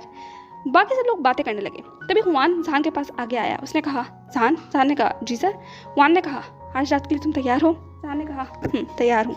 वान ने कहा, ओके मैं तुम्हें इन्फॉर्म कर दूंगा, ठीक है, लेकिन टच में रहना, कहीं इधर उधर ज़्यादा मत चले जाना, वरना मैं तुम तक पहुँच ही ना पाऊँ। जान ने कहा, ऐसा नहीं होगा। लेकिन तो फाइनली सब लोग अंदर जा चुके थे। कार्निवल के अंदर सब लोग अमेजिंगली सब कुछ देख रहे थे। सब कुछ कितना अलग है, यूनिक है, सारी चीज़ें कितनी ज़्यादा अलग हैं, शहर से बिल्कुल अलग। गाँव की एक छोटी सी दुनिया, लेकिन ये दुनिया भी कितनी कलरफुल है। जी सब कुछ देख रही थी। धीरे धीरे कर 1 घंटा गुजर गया और सब लोग अब बहुत ज़्यादा एक्साइटेड हो गए थे। फाइनली वो लोग एक शॉप पर पहुँचे। जी ने कहा, माय गॉड जान, देखो ना वो कितना ब्यूटीफुल वास है। ये कहते हुए उसने एक जगह पर इशारा किया। वो लोग बात कर ही रहे थे, तभी पीछे से 2 शख्स ने आकर कहा, हाँ ब्यूटीफुल तो है ही, पर तुमसे ज़्यादा नहीं। ये कहते हुए वो जी को बहुत अजीब निगाहों से देखने लगे। उसकी ऐसी बातें सुनकर बाकी सब लोग अलर्ट हो गए थे। जान ने कहा, एक्सक्यूज़ मी। उस दूसरे शख्स ने कहा, क्या मैंने तुमसे बात की? ये कहते हुए वो बहुत रूडली बात कर रहा था। तभी एक और शख्स आया। उसने पहले वाले के कंधे पर हाथ रखते हुए कहा, अरे साहब, आप इतना ज़्यादा गुस्सा क्यों हो रहे हैं? हम तो मैडम से बात कर रहे हैं, वो है ही इतनी खूबसूरत कि हम अपने आप को रोक ही नहीं पाए। ये कहते हुए बहुत गंदी निगाहों से वो जी की तरफ देखने लगा। जी भी थोड़ा सा अलर्ट हो गई थी, उसकी आंखें श्रिंक हो गई, लेकिन उसने अपने आप को इससे पहले कि आगे बढ़ा दी, हाउशवान उसके सामने आकर खड़ा हो गया। उसने कहा, अपनी बकवास बंद करो, यहाँ पर हम घूमने के लिए आए हैं, तो कोई तमाशा क्रिएट करने की जरूरत नहीं है, और तुम हो कौन? ये कहते हुए वो उस इंसान से पूछने लगा। उस इंसान ने कहा, हाँ हम कौन है? ये कहते वो मजाक उड़ाने लगे, दोनों हंसने लगे और सामने से 2-3 लोग और आ गए थे। वो पूरा ग्रुप था। ज़नाया भी वहाँ पर आ गई थी। ज़नाया ने उन लोगों को पहचानते हुए कहा, सर हमें इन लोगों से बात नहीं करनी चाहिए। वैनिंग ने कहा, क्यों? ज़नाया थोड़ी सी डरी हुई दिख रही थी। ज़नाया ने कहा, बस ऐसे ही, ये लोग बहुत एग्रेसिव हैं, बहुत बदतमीज़ हैं, इनके कबीला हमेशा दूर ही रहता है, तो प्लीज़ आप लोग इन लोगों से बातें ना करें। ये कहते हुए ज़नाया सबको पीछे खींचने की कोशिश कर रही थी, बस उसकी बात कोई सुन नहीं रहा था। तभी एक शख्स ने कहा, ओह अरे ये तो हमारे पास के गाँव वाली ही है ना। अरे तुम तो बहुत खूबसूरत हो। हाथ लगता है सारी खूबसूरत लड़कियां इन ग्रुप में ही आकर इकट्ठी हो गई हैं, 2-4 हमारे पास भी आ जाओ। ऐसे भी क्या, हम इतने बुरे भी थोड़ी नहीं हैं। ये कहते हुए वो और ज़्यादा बदतमीजी करने लगे। जहान ने अपने कदमों को आगे बढ़ाया और उस शख्स की आंखों में आंखें डालते हुए कहा, एक और लफ्ज़ अगर तुमने बोला तो मैं तुम्हें मारने के लिए एक बार दोबारा नहीं सोचूंगा। ये कहते हुए जहान उसे बहुत इंटिमिडेटिंगली देख रहा था। उस शख्स ने कहा, ओ तो तुम क्या करोगे? ये कहते हुए दोनों भिड़ने ही वाले थे, तभी हुआन ने जहान को पीछे खींचते हुए कहा, जहान हमें इन लोगों से नहीं लड़ना, तुम चलो। ये कहते हुए वो उन सब लोगों को आगे जाकर ले जाने लगा। वो लोग अभी भी उन पूरे ग्रुप को देख रहे थे और हंस रहे थे। ज़नाया उनके पीछे रुक गई थी। ज़नाया ने उनकी तरफ देखते हुए कहा, अपने कबीले के साथ रहो, हमारे कबीले से उलझने की कोशिश मत करो। ये कहते हुए ज़नाया ने फाइनल वार्निंग दी और वो वहाँ से जा चुकी थी। एक शख्स ने कहा, ओहो लगता है इसकी ज़बान ज़्यादा ही खुल गई है। उस दूसरे शख्स ने कहा, कोई बात नहीं, ज़बान बंद करना तो हमें आता ही है ना। ये कहते हुए वो ज़नाया की तरफ देखने लगा। वहीं दूसरी तरफ चाइना, इस वक्त युआन ही कॉरपोरेशन के अंदर युआनी का कैबिन। युआनी फाइनली अपने फ़ोन के साथ एक विंडो के सहारे खड़ी हुई थी। वो बाहर देख रही थी, जहाँ पर इस वक्त चाइना का एक बहुत ब्यूटीफुल और मेस्मराइजिंग व्यू नज़र आ रहा था। युआनी ने कहा, आर यू श्योर? उस शख्स ने कहा, जी मैम, मैं पूरी तरीके से श्योर हूँ। मैं उस शख्स का आपको फोटोग्राफ भेज रहा हूँ जिससे इस वक्त मास्टरलाइन रिलेशन में है। युआनी ने कहा, क्या वो एक लड़का है? उस शख्स ने कहा, जी हाँ। युआनी ने कहा, तो क्या वो गे है? उस शख्स ने कहा, मैडम इस बारे में कहा नहीं जा सकता, क्योंकि जितनी पर्सनल इन्फॉर्मेशन मैंने निकाली है, काफ़ी सारे स्कैंडल्स जो दबे हुए थे उसमें मास्टरलाइन एक प्ले बॉय किस्म के इंसान हैं, तो मैं कुछ कह नहीं सकता। आप सर्च कर लीजिए, मैं सारी फाइल आपको भेज रहा हूँ। युवानी ने फ़ोन रख दिया। उसके बाद वो उस मेल को खोलने लगी और उस फाइल को खोलने लगी जो उसके सीक्रेट एजेंट ने उसके पास भेजी थी। पर जैसे जैसे वो फाइल खोल रही थी, उसके चेहरे के एक्सप्रेशन कम्प्लीटली स्ट्रेंज हो गए, इतने ज़्यादा कोल्ड हो गए या क्वेश्चनिंग हो गए कि एकदम से उसका फ़ोन उसके हाथ से गिर गया। उसने कहा, नहीं, ऐसा नहीं हो सकता। वो तुरंत अपनी चेयर पर जाकर बैठ गई। उसके हाथ पांव थोड़े से कांप रहे थे। वो अपने आप में बड़बड़ा रही थी, नहीं नहीं ऐसा नहीं हो सकता, नहीं ऐसा हो ही नहीं सकता। ये कहते हुए उसने हाथों को अपने कानों पर रख लिया। काफ़ी सारी बातें थी उसके जहन में गूंज रही थी। वो चेहरा जो उसने अभी अपने फ़ोन पर देखा था वो उसकी आंखों के सामने घूम रहा था। उसने अपने हाथ को वही टेबल पर मारते हुए कहा, ऐसा नहीं हो सकता, नहीं। हाँ आई थिंक मोबाइल में कुछ गड़बड़ है। ये कहते हुए उसने अपने कांपते हुए हाथों से तुरंत अपना लैपटॉप खोला, वापस अपने मेल को लॉगिन किया और उसी मेल को सर्च करने लगी जो उसके सेक्रेटरी ने भेजा था। पता नहीं वो ऐसा क्यों कर रही थी। मोबाइल और लैपटॉप क्या फ़र्क है, लेकिन फिर भी वो ऐसा करना चाहती थी। उसे लग रहा था शायद कुछ मोबाइल में फॉल्ट होगा, इस वजह से ये सब कुछ इन्फॉर्मेशन उसे गलत दिखाई दे रही है। पर शायद उसका सिर्फ भ्रम था, क्योंकि मेल लैपटॉप में भी सेम ही खुला था। वो पिक्चर अभी भी सेम ही थी, जिसने युवानी के चेहरे के रंग को और ज़्यादा गाढ़ा कर दिया। यही को वो पूरी तरीके से उड़ा दिया। और उसके बाद जितनी भी पिक्चर्स खुली वो सारी पिक्चर्स सिर्फ यही बता रही थी कि ये सच है। बहुत सारी तो नहीं थी, लेकिन 4 या 6 जितनी भी पिक्चर्स थी उसमें एक कपल था। एक कपल जो शायद मैडली इन लव था, एक ऐसे लव में जिसकी आंखें बोल रही थी जब वो लोग एक दूसरे की तरफ देख रहे थे।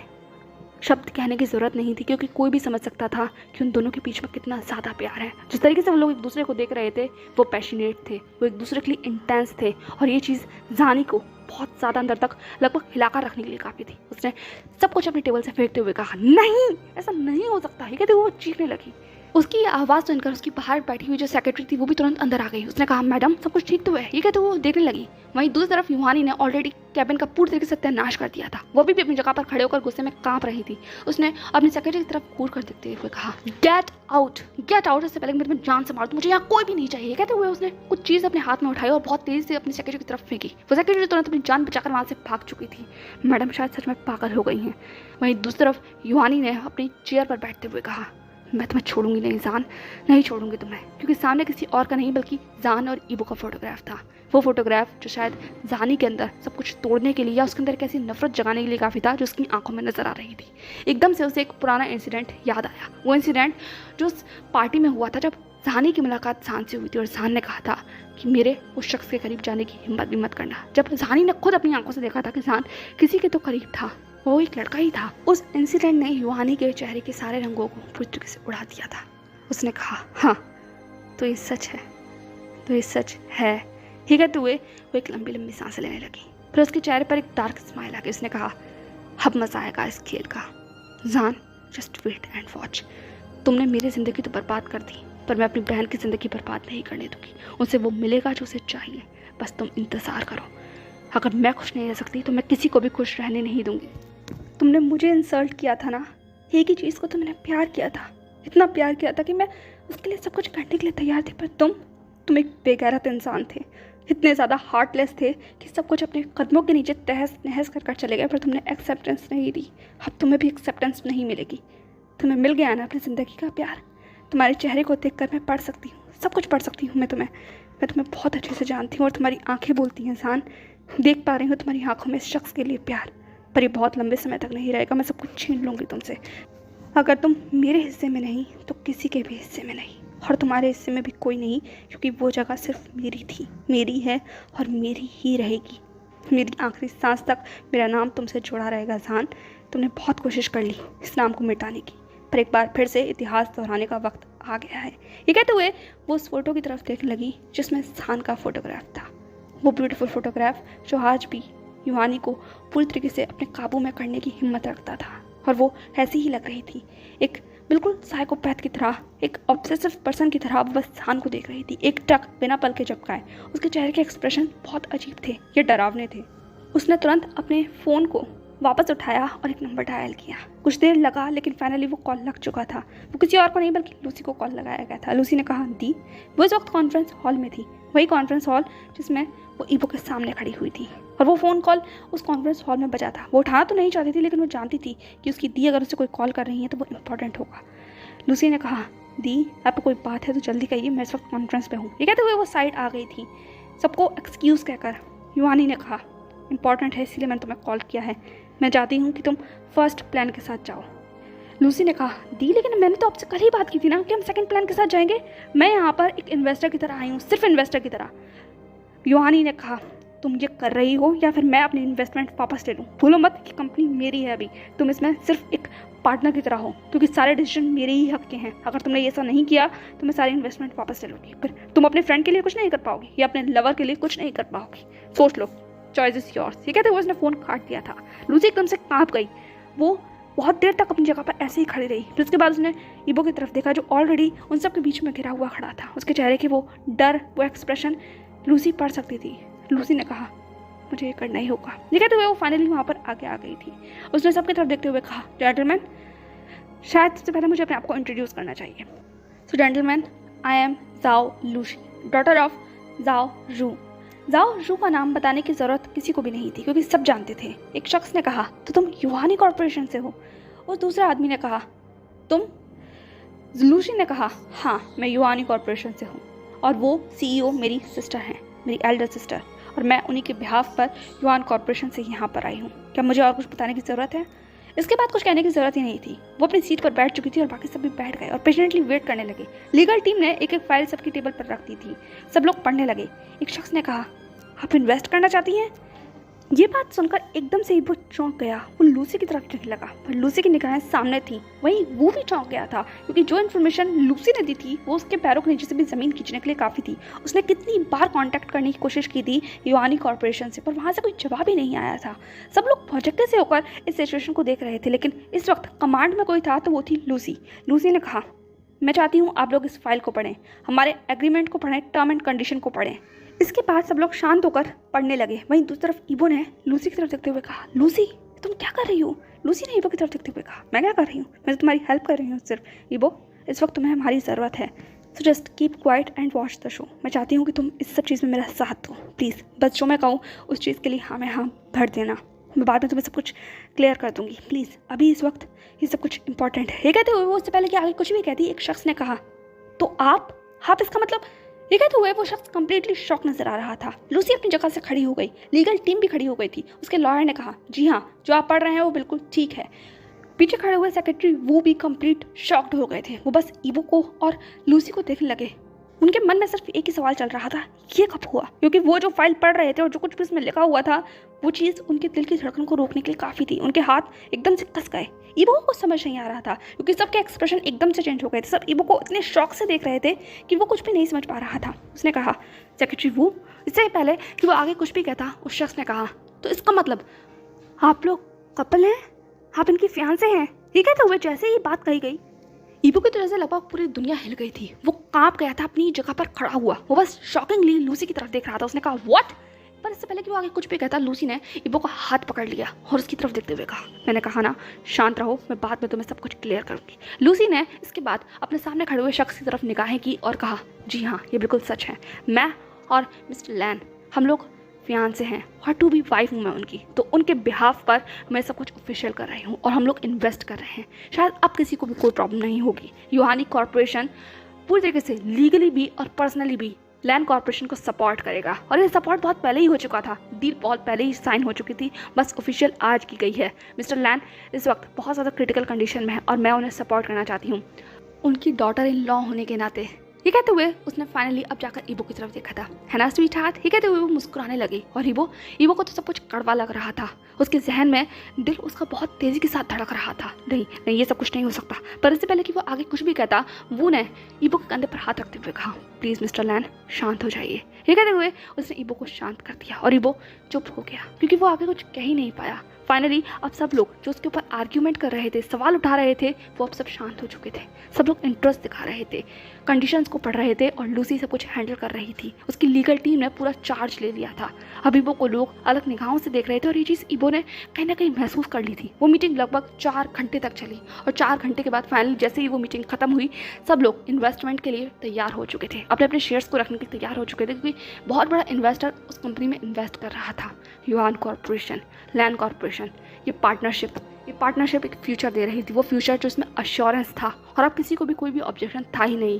जैसे ही वो मीटिंग खत्म हुई सारे लोग उस कैबिन से बाहर निकल गए और ईबो और लूसी उस कैबिन में अकेले थे। लेकिन लीगल टीम ने कहा मैडम अभी आपको चलना होगा, फाइनली प्रेस को आपको एक इंटरव्यू देना होगा ताकि सब कुछ फाइनल कर सके, उसके बाद आप लोग बात कर सकते हैं, तो प्लीज़ जल्दी चलिए। ये कहते हुए उस लीगल टीम ने लूसी से कहा। लूसी ने ईबो की तरफ देखा और उसका हाथ पकड़ते हुए उसे आगे ले जाने लगी, क्योंकि ईबो के हाथ में तो कुछ था ही नहीं। वो ऑलरेडी एक ब्रोकन सोल हो चुका था, क्योंकि सब कुछ उसके हाथों से पहले ही निकल चुका था और अब वो सिर्फ एक पपेट की तरह लूसी को फॉलो कर रहा था। लूसी महसूस कर सकती थी कि ईबो के हाथ कितने ठंडे हैं, लेकिन फिर भी उसे ये सब कुछ करना ही था, क्योंकि यूहानी की बातें अभी भी उसके कानों में गूंज रही थी।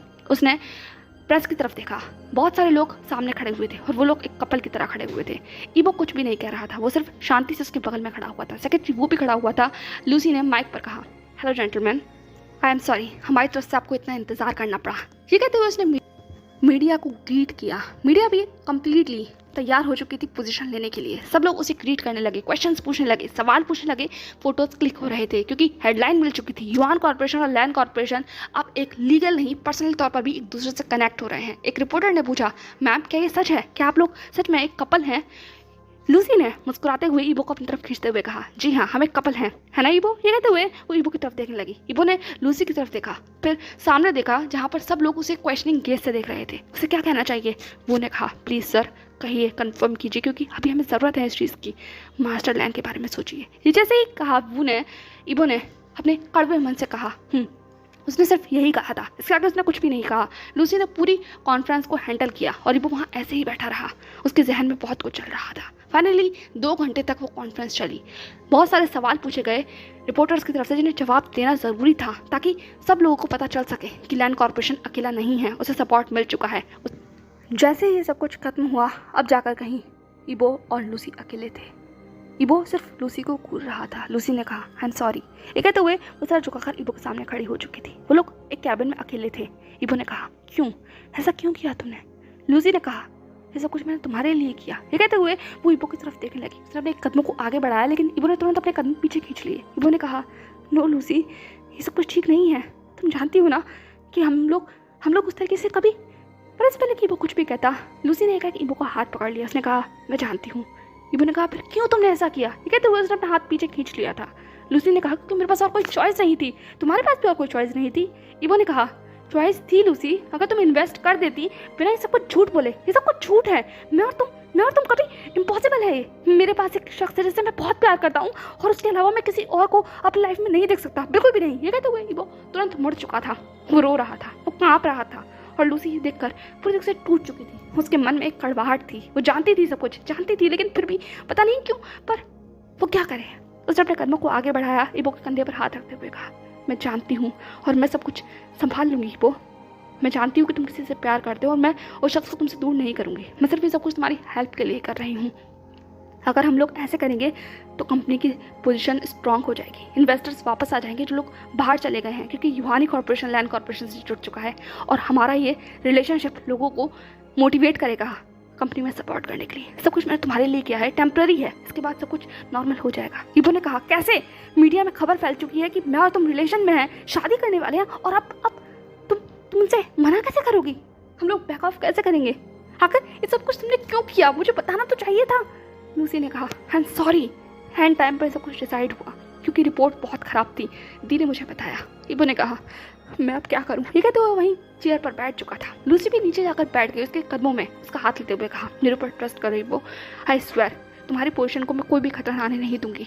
ये सब कुछ मैंने तुम्हारे लिए किया है। मैं तुम्हारी फ्रेंड हूँ, मैं तुम्हें जानती हूँ, सपोर्ट करने चाहती हूँ।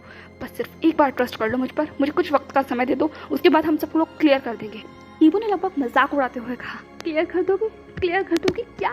कल के अखबारों में खबर होगी लूसी, मेरी और तुम्हारी फोटोग्राफ होगी, तुम कैसे क्लियर कर दोगी? और जब जहान का वो देखेंगे तो वो क्या कहेंगे? ये कहते वो बस सवाल कर रहा था। ये कहा लूसी शांत हो गई, उसके लफ्ज़ खामोश हो गए और उसकी आंखें हर्ट नजर आ रही थी। वो हर्ट थी, उसकी मुट्ठियाँ बिछ गई थी। उसने कहा, जहान का ये कौन है? ईबो ने कहा, डैम इट, वो मेरे लवर हैं। I love him with my soul, with my heart, with my everything. I don't want all this, I don't want this. ठीक है, तो ईबो इतनी जोर से चीखा था, एक पल के लिए तो लूसी भी कांप गई थी।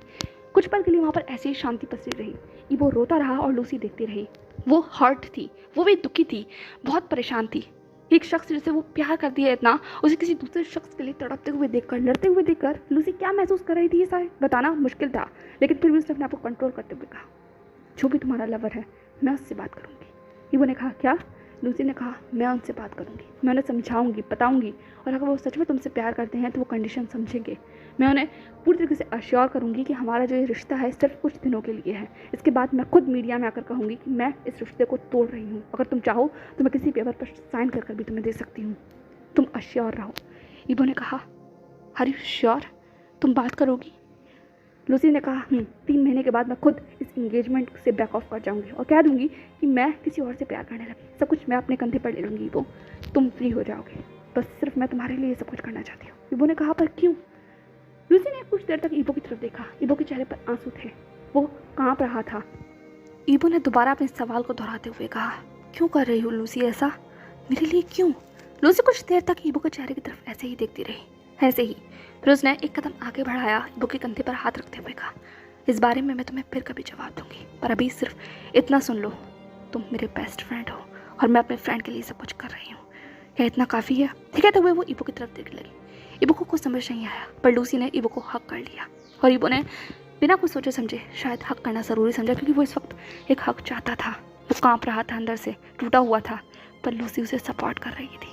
कुछ देर के लिए वो लोग ऐसे ही खड़े रहे, एक दूसरे की एम्ब्रेंस में, इस बात से पूरी तरीके से बेखबर हो गए कि अगला दिन उनके लिए क्या तूफान लेके आने वाला है। शायद ये सब कुछ तहस नहस होने वाला है।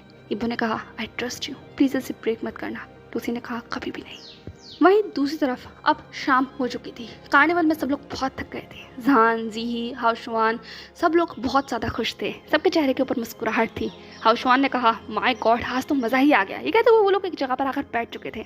हुजैंग ने आगे आते हुए कहा, सच में शहर अपनी जगह है, लेकिन इस जगह का तो मज़ा ही अलग है। मैंने तो सोचा भी नहीं था कि विलेज में भी इतना फन हो सकता है। सच में मैं तो बहुत ज़्यादा एक्साइटेड हूँ। इतने सारे फोटोग्राफ्स लिए हैं मैंने कि क्या बताऊँ। ये कहते हुए वो अपने कैमरा को स्क्रॉल कर रहा था। जान ने कहा, तुम भी पूरे दिन फोटो ही खींचते रहे हो।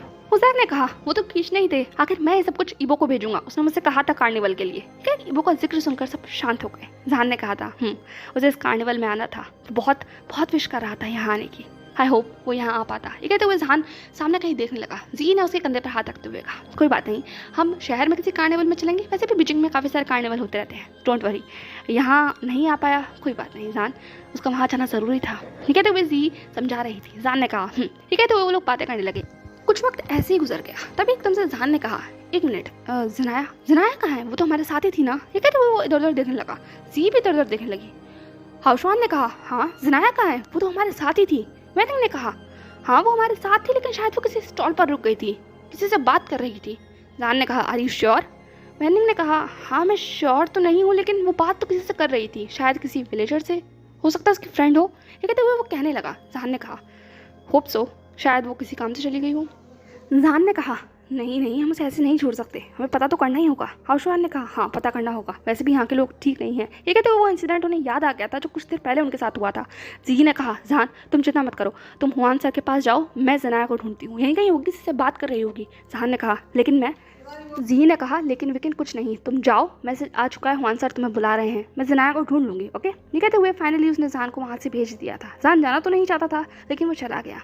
जी ने कहा, अब ये जनाया कहाँ चली गई? ये कहते हुए वो सब तरफ देखने लगी। हाओशुआन ने कहा, तुम यहाँ देखो, मैं उसे स्टॉल पर देख कर आता हूँ। वेनिंग, न्यूसेंग, तुम लोग इधर और उधर जाओ। ये कहते हुए सबने इंस्ट्रक्ट दे दिया था। सब लोग इधर उधर देखने लगे जनाया को। इस पूरी भीड़ के अंदर काफ़ी सारे लोग थे, कुछ अनजान थे, कुछ जान पहचान के भी थे, लेकिन एक शख्स को जैसे वो ढूंढ रहे थे, वो थी जनाया।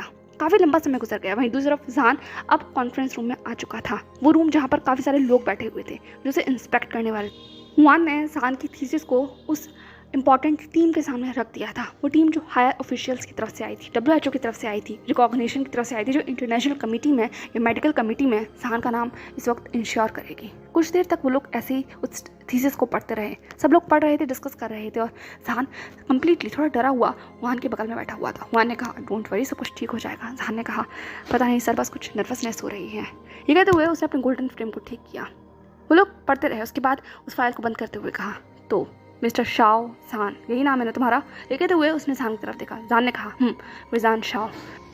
उस शख्स ने अपनी लैटिन लैंग्वेज में कहा, oh great to hear, so young doctor, what you want to become? ये कहते हुए उसने पूछा। जान ने कहा, I want to become hope. ये सब उसकी तरफ देखने लगे। उसने कहा, होप? डॉक्टर्स होप नहीं होते, आई थिंक आप ही जानते होंगे। जान ने कहा, क्या हम होप से कम होते हैं?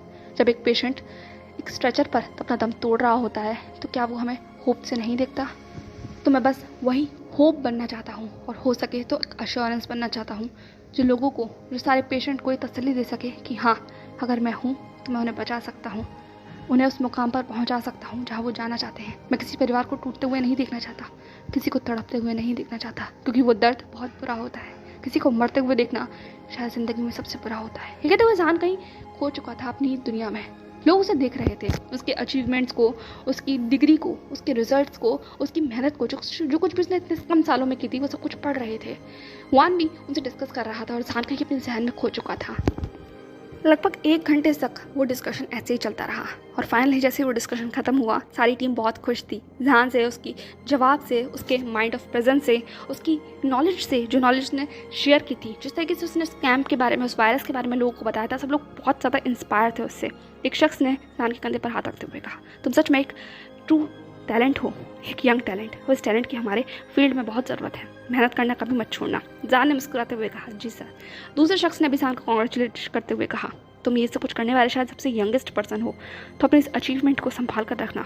ये सब कुछ बहुत इंपॉर्टेंट होने वाला है तुम्हारे आगे आने वाले करियर के लिए। एक ग्रेट अपॉर्चुनिटी मिलेगी, चाहो तो तुम हमारी फील्ड में आकर ट्रेन हो सकते हो, हमारी तरफ से तुम्हें एक स्पेशल अलाउंस मिलेगा। ये कहते हुए उसने ऑफ़र किया। लंदन की वो एक बहुत बड़ी प्रेस्टीजियस यूनिवर्सिटी थी। जान ने कहा, श्योर सर, मैं इसके बारे में ज़रूर सोचूंगा। इसके बाद एक एक करके कंपनी ने काफ़ी सारे लोगों को से इंट्रोड्यूस करवाया जान को। इसके बाद वो लोग डिस्कशन ऐसे चलता रहा। 1 घंटा और गुजर गया। अब रात के लगभग 8 बज रहे थे। मीटिंग खत्म होते होते 9 बज गए और वो लोग सब थक चुके थे। जान ने कहा, सच अ टायरिंग डे। ये कहते हुए हुआन और जान वहीं चेयर पर बैठ गए। हुआन ने कहा, हाँ सच में ये सब लोग बहुत दिमाग खाते हैं। ये कहते हुए वो लोग बातें करने लगे। जान भी बातें करने लगा। हुआन ने कहा, तुम खुश हो? जान ने कहा, श्योर सर, कौन खुश नहीं होगा, एक अचीवमेंट है और ये मैं पाना चाहता था। वान ने कहा, आगे क्या सोचा है कि लंदन को ज्वाइन करने के बारे में सोचोगे? इस सवाल पर जान शांत हो गया। जान ने कहा, आई डोंट नो, मैं अपनी कंट्री में रहना चाहता हूँ, मैं बाहर नहीं जाना चाहता। वान ने कहा, पर एक बहुत ग्रेट अपॉर्चुनिटी है और यह अपॉर्चुनिटी हर किसी को नहीं मिलती। जान ने कहा, हाँ हर किसी को नहीं मिलती, पर मैं अपने देश में ही रहना चाहता हूँ क्योंकि मैं वहीं खुश हूँ। वान ने कहा, ओके चॉइस इज योर, चल चलते हैं। ये कहते हुए वो लोग खड़े होकर जा चुके थे। आगे वो लोग जैसे ही बाहर आए, एक अजीब सी टेंशन थी सभी के चेहरे पर। जी ने कहा, जान क्या हुआ? जान ने कहा, सब कुछ बहुत अच्छा हुआ जी, मुझे वो अपॉर्चुनिटी मिल गई। ये कहते हुए उसने जी को हक कर लिया। जी ने कहा, थैंक गॉड। वान ने भी उन लोगों को हक कर लिया। हाउशवान ने कहा, मैं तो जानता ही था, मेरा यार सबसे है ही बेस्ट, तो कर ही सकता था। ये कहते हुए हाउशवान और ज़्यादा खुश होने लगा। जान भी मुस्कुरा रहा था, वान भी हंस रहा था। वेनिंग ने कहा, चलो चलो, इस ग्रेट मोमेंट के ऊपर एक परफेक्ट फोटोग्राफ तो होना ही चाहिए। क्या कहते हो जान? ये कहते हुए जान से पूछने लगा। जान ने कहा, तुम्हें चाहते हो? हुसैन ने कहा, ऑफ कोर्स, वरना वो तुम्हारा पपी लवर हमें छोड़ेगा नहीं, जान से मार डालेगा वो हमें पूछ पूछ कर। ये कहते हुए हुसैन हंसने लगा। बाकी सब भी हंसने लगे। ईबो का वो चेहरा सबके दिमाग में फ्लैश हो गया था। जी ने कहा, चल चलो एक पोज देते हैं। जान चलो सामने बीच में खड़े हो। ये कहते हुए जान को खींच लिया गया था। उसने व्हाइट कोट पहन रखा था, एक ब्यूटीफुल ग्लास लगा रखा था।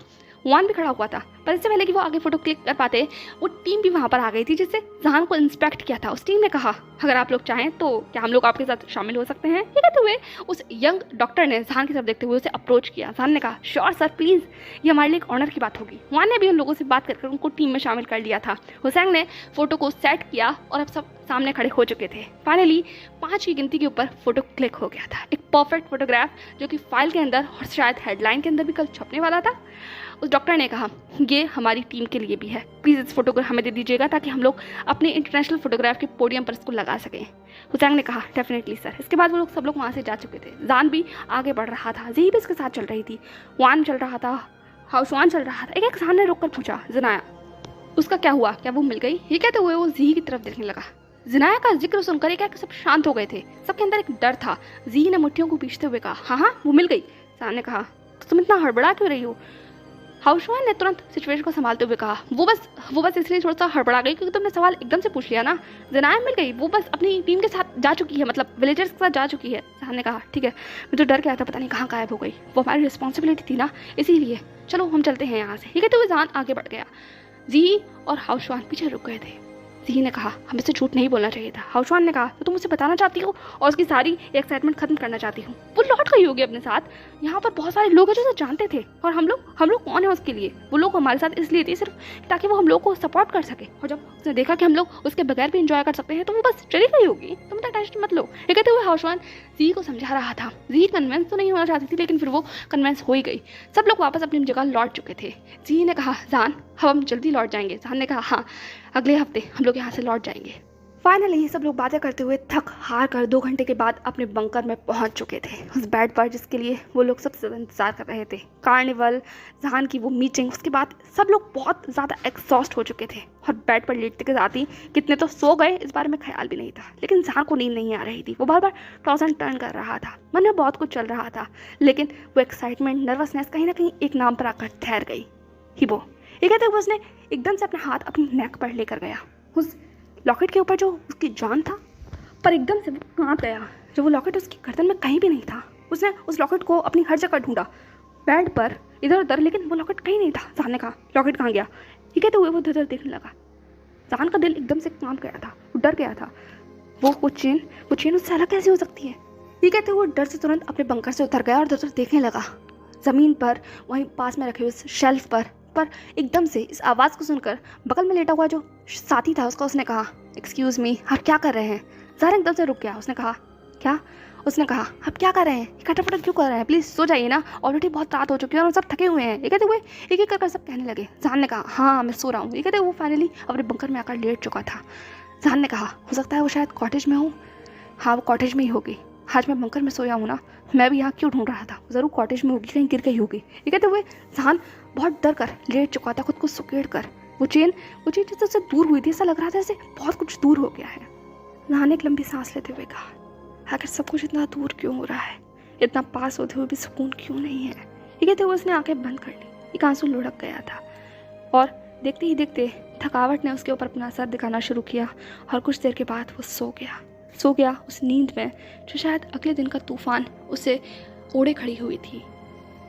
चाइना, अगला दिन लग चुका था और सब अभी भी अपनी जगह पर सो रहे थे, लेकिन कोई एक चीज़ थी जो कि आग की तरह सब जगह फैल रही थी। एक ऐसी खबर जिसने सबके अंदर लगभग तूफान सा जगा दिया था। ये खबर बहुत ज़्यादा बड़ी तो नहीं थी, लेकिन एक प्रेस्टीजियस हॉस्पिटल से जुड़ी हुई थी, इसीलिए लोगों की दिलचस्पी इसमें बढ़ रही थी। और जैसे जैसे वक्त गुजर रहा था, खबर और ज़्यादा तीखी पैनिक होती चली जा रही थी।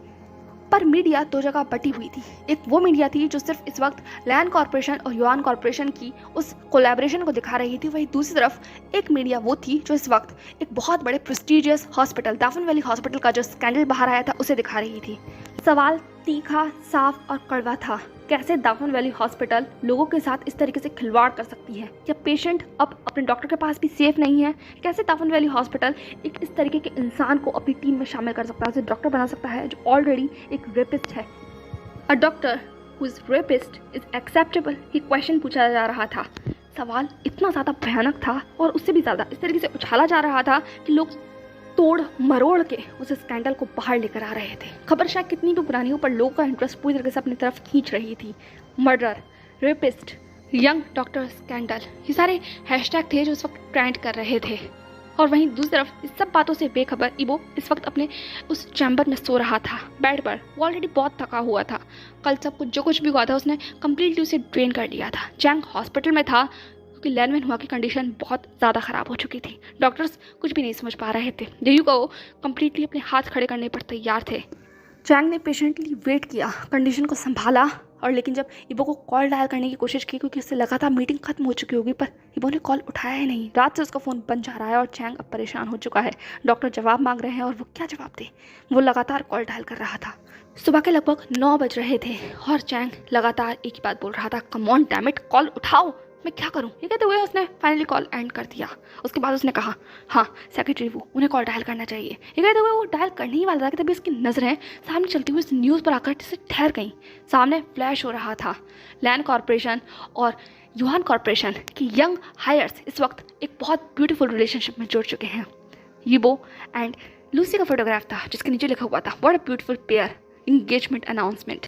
ये सब कुछ पढ़कर तो चैंग का जो बचा कुचा होश भी था वो भी जैसे कहीं काफुर हो गया। उसके हाथों से फ़ोन लगभग गिरते करते बचा। उसने कहा what nonsense is all this. ये कहते हुए तुरंत आगे बढ़ गया। उसने वहीं से एक रिमोट उठाया और आवाज़ को तेज़ कर सुनने लगा। सामने रिपोर्ट दे रही जी जा रही थी। पूरा इंटरव्यू शो हो रहा था, जो कुछ भी कल हुआ था मीडिया ने रिकॉर्ड किया था। ईबो वहाँ खड़ा हुआ था लूसी के साथ। लूसी ने किस तरीके से ईबो के साथ अपना फोटोग्राफ सेशन किया था, पब्लिक के साथ शेयर किया था, किस तरीके से वो बता रही थी कि लैन हुआ सर ने उनकी इंगेजमेंट को फिक्स किया था और वो लोग बचपन के स्वीट हार्ट से ना जाने क्या क्या बकवास कही जा रही थी। और चैंग सब कुछ इस तरीके से देख रहा था जैसे कि ये सब कुछ एक एलियन लैंग्वेज में से कहा जा रहा हो। वो जैसे जैसे सुन रहा था वैसे वैसे उसका दिल और दिमाग दोनों खराब हो रहा था। वहीं चेयर पर बैठ गया सहारा लेने के लिए, क्योंकि समझना अभी उसके लिए मुश्किल हो रहा था। कुछ देर तक वो ऐसे ही बैठा रहा, सुनता रहा। लोग बातें कर रहे थे, टीवी पर अनाउंसमेंट चल रही थी, खबर चल रही थी।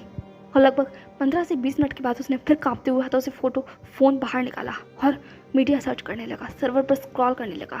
खबर हर तरफ थी। उसने फिर से ईबो का कॉल डायल किया और बहुत कांपते हुए हाथों के साथ उसने फ़ोन अपने कान पर रखा। बेल जा रही थी। एक बार फिर ईबो ने फ़ोन नहीं उठाया, पर चैंग ने फिर डायल किया और इस बार कुछ देर के बाद फाइनली ईबो ने कॉल उठा लिया था। उसने सोते हुए जवाब दिया, हेलो। चैंग ने कहा, bastard what the hell is this. ये कहते हुए चैंग कंप्लीटली जोर से चीखा था कि इसके ऊपर सब लोग देखने लगे, पर चैंग को इस बात से कोई भी फर्क नहीं पड़ने वाला था। ईबो ने कहा, कौन? चैंग ने कहा, खड़े हो अपने बिस्तर से और जवाब दो, आखिर ये हो क्या रहा है? ईबो ने कहा, चैंग ने कहा, ईबो ने कहा, हो तो तुम हो, क्या हुआ, चिल्ला के रहे हो सुबह सुबह? चैंग ने कहा, मैं क्या बकवास देख रहा हूँ टीवी पर। ईबो एकदम से खड़ा होकर बैठ गया। उसने कहा, ओह तो तुम्हें पता चल गया। चैंग ने कहा, मुझे अभी जवाब चाहिए। क्या तुम ये सब कुछ कर रहे हो वहाँ और मैं यहाँ? ये कहते कहते वो रुक गया, क्योंकि आगे क्या कहे वो समझ नहीं पा रहा था। ईबो ने कहा, ऐसा कुछ नहीं है जो तुम समझ रहे हो। ये कहते हुए ईबो ने सब कुछ चैंग को बताना शुरू किया। एक एक कर वो सब कुछ बता रहा था और वो बात सुनने के बाद चैंग वापस एक बार फिर से कुर्सी पर बैठ गया। चैंग ने कहा, भाई सब कुछ ठीक नहीं है ईबो। ईबो ने कहा, मैं जानता हूँ और इस चीज़ ने मेरा दिमाग ख़राब कर रखा है। कल से तुम्हें भी नहीं पता कि मैं किस हालत में हूँ। जहान से मैं क्या कहूँगा, वो 2 दिन के बाद लौटने वाले हैं। मैं तो उन्हें कॉल करना चाहता था मीटिंग खत्म होने के बाद, पर अब मैं किस मुँह से कॉल करूँ? चैंग ने कहा, शायद उसे यहाँ लौटने से पहले हमें बात करनी ही होगी। ईबो ने कहा, मैं चाहता हूँ वो यहाँ आए तब मैं उनसे बात करूँ। फेस टू फेस बात ज़्यादा क्लियर हो पाएगी। चैंग 2 दिन तक इंतज़ार करते हैं। चैंग ने कहा, जैसा तुम चाहो। बस तुम यहाँ आ रहे हो? ईबो ने कहा, हाँ मैं आऊँगा, मैं दोपहर में डैड से मिलने आऊँगा। चैंग ने कहा, जल्दी आओ, ज़रूरत है सर को तुम्हारी। ये कहते उसने फ़ोन काट दिया। ईबो भी वहाँ पर शांत बैठ गया। इसके बाद उसने भी वहीं से रिमोट उठाया और टीवी चालू कर दिया और न्यूज़ चैनल लगाया तो खबरें सच में फ्लैश हो रही थी। वो कुछ देर तक उस खबरों को देखता रहा, लेकिन फिर डिस्कस्टेड होकर उठकर वो अपने बाथरूम में जा चुका था शावर लेने के लिए। शायद यही गलती हो गई, क्योंकि अगले कुछ पल में खबर चेंज हो चुकी थी और एक लाइव न्यूज़ आ रही थी। वो स्कैंडल दिखाया जा रहा था जो दाफन वैली हॉस्पिटल में हुआ था और नीचे जो नाम फ्लैश हो रहा था वो यंग डॉक्टर का था, जो था शाओ वी ज़ान। A future doctor who is a past rapist is acceptable? How can authority give the position to the person who already involved in the heinous crime? और भी काफ़ी ब्रूटल वर्ड थे, allegation थे, scandal था, बहुत brutal थे हर चीज़ जो कि इस वक्त फ्लैश हो रही थी। और इस बात से बेखबर कि वो इस वक्त शावर ले रहा था। वो शायद एक अलग ही दुनिया में था और दुनिया पूरी तरीके से बदल चुकी थी। वहीं दूसरी तरफ मोजाम्बिक अफ्रीका में सब लोग बहुत थक हार चुके थे। लगभग रात दोपहर के 12 बज रहे थे और अब एक एक कर लोग ब्रेकफास्ट करने आ रहे थे, लेकिन कोई कुछ कह भी नहीं सकता था, क्योंकि सब जानते थे कि डॉक्टर्स इस वक्त बहुत ज़्यादा ड्रेन्ड हैं, थक चुके हैं। सब लोग कैंटीन में आकर बैठ चुके थे। जान, जीही, हाउशवान, होसैंग, वान सब लोग वहाँ बैठ कर ब्रेकफास्ट कर रहे थे, पर किसी के अंदर बोलने की हिम्मत नहीं थी, क्योंकि सब बहुत थके हुए थे। जान ने कहा, मुझे तो ब्लैक कॉफ़ी चाहिए, मैं सच में बहुत ज़्यादा टायर्ड हूँ। हाउशवान ने कहा, हाँ जान, मैं भी बहुत थक गया हूँ, हम लोग कब वापस जाएंगे? अब तो बस सिर्फ मुझे चाइना याद आ रहा है, वो बेड। अब सच में बहुत थक गया हूँ। ये सब कुछ अच्छा तो है, पर बहुत बहुत थका हुआ है। हुआन सर, हम कब वापस लौटेंगे? ये कहते हुए आयुष्मान ने हुआन की तरफ देखा। हुआन ने कहा, चिंता मत करो, 2 दिन के बाद हम सब लौट रहे हैं। ये सब कुछ सुनते के साथ ही एक सबका चेहरा चमक गया। साहन ने कहा, सच में? हुआन ने कहा, तुम्हें पता नहीं था? साहन ने कहा, सच में हम 2 दिन के बाद लौट रहे हैं। सी ने कहा, वाओ, ये तो ग्रेट न्यूज़ है, सिर्फ 2 दिन, इसका मतलब हमें पैकिंग शुरू कर देनी चाहिए। हुआन ने कहा, हाँ पैकिंग शुरू कर दो, हम लोग लौट रहे हैं। ठीक है, तो वो लोग हंसने लगे, सब हंसी रहे थे। तभी एक वहाँ पर एक हड़बड़ी सी मच गई। एक शख्स भागता हुआ वहाँ पर आया। साहन ने कहा, आखिर यहाँ हो क्या रहा है? उस शख्स ने कहा, जल्दी चलो। ये कहते हुए वो अनाउंस करने लगा। साहन ने कहा, पर क्यों? वान ने कहा, आखिर हुआ क्या है? पर वो शख्स सिर्फ हड़बड़ी में आगे दौड़ गया था। सब लोग एकदम से अलर्ट हो गए। सब लोग एक एक कर बाहर निकलने लगे। और जैसे जैसे वो लोग बाहर निकल रहे थे, विलेजर्स बहुत अजीब अजीब बातें कर रहे थे, जैसे कि बहुत बुरा हुआ है, ऐसा नहीं होना चाहिए था, अब आगे क्या होगा, सारा शहर का नाम बदनाम कर दिया, हमारा कबीला कैसे सबको मुंह दिखाएगा, अब क्या होगा। ये कहते हुए सब जैसे जैसे आगे बढ़ रहे थे, जान ने कहा आखिर हुआ क्या है, सब लोग इस तरीके से बिहेव क्यों कर रहे हैं। जी ने कहा पता नहीं, लेकिन कुछ तो हुआ है, शायद हमें ग्राउंड में चलना चाहिए। जान ने कहा इसके बाद सब लोग आगे बढ़ गए थे और जैसे ही वो लोग उस ग्राउंड में आए, एकाएक वो लोग इस तरीके से रुक गए जैसे उनके पैरों के नीचे से जमीन निकल गई हो, क्योंकि सामने का जो नज़ारा था उसने सबको पूरी तरीके से कंफ्यूज कर दिया था, शॉक कर दिया था, या यूं कहो डरा दिया था। इतना डरा दिया था कि कोई अपनी जगह से हिलने की हिम्मत भी नहीं कर पा रहा था, या कि सांस लेने की हिम्मत नहीं कर पा रहा था, और सिर्फ आंखें खोलकर सामने के नज़ारे को देख रहा था।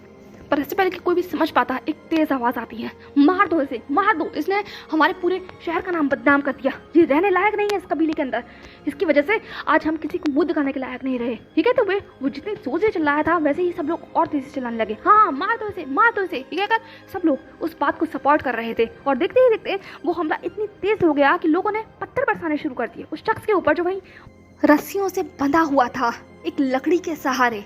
उसकी पूरी हालत को देखकर कोई भी कह सकता था कि वो बहुत ज़्यादा तकलीफ में है, क्योंकि शरीर के ऊपर न जाने कितने सारे जख्म नजर आ रहे थे, बाल पूरी तरीके से चेहरे को कवर कर खड़े हुए थे, कपड़े फटे हुए थे।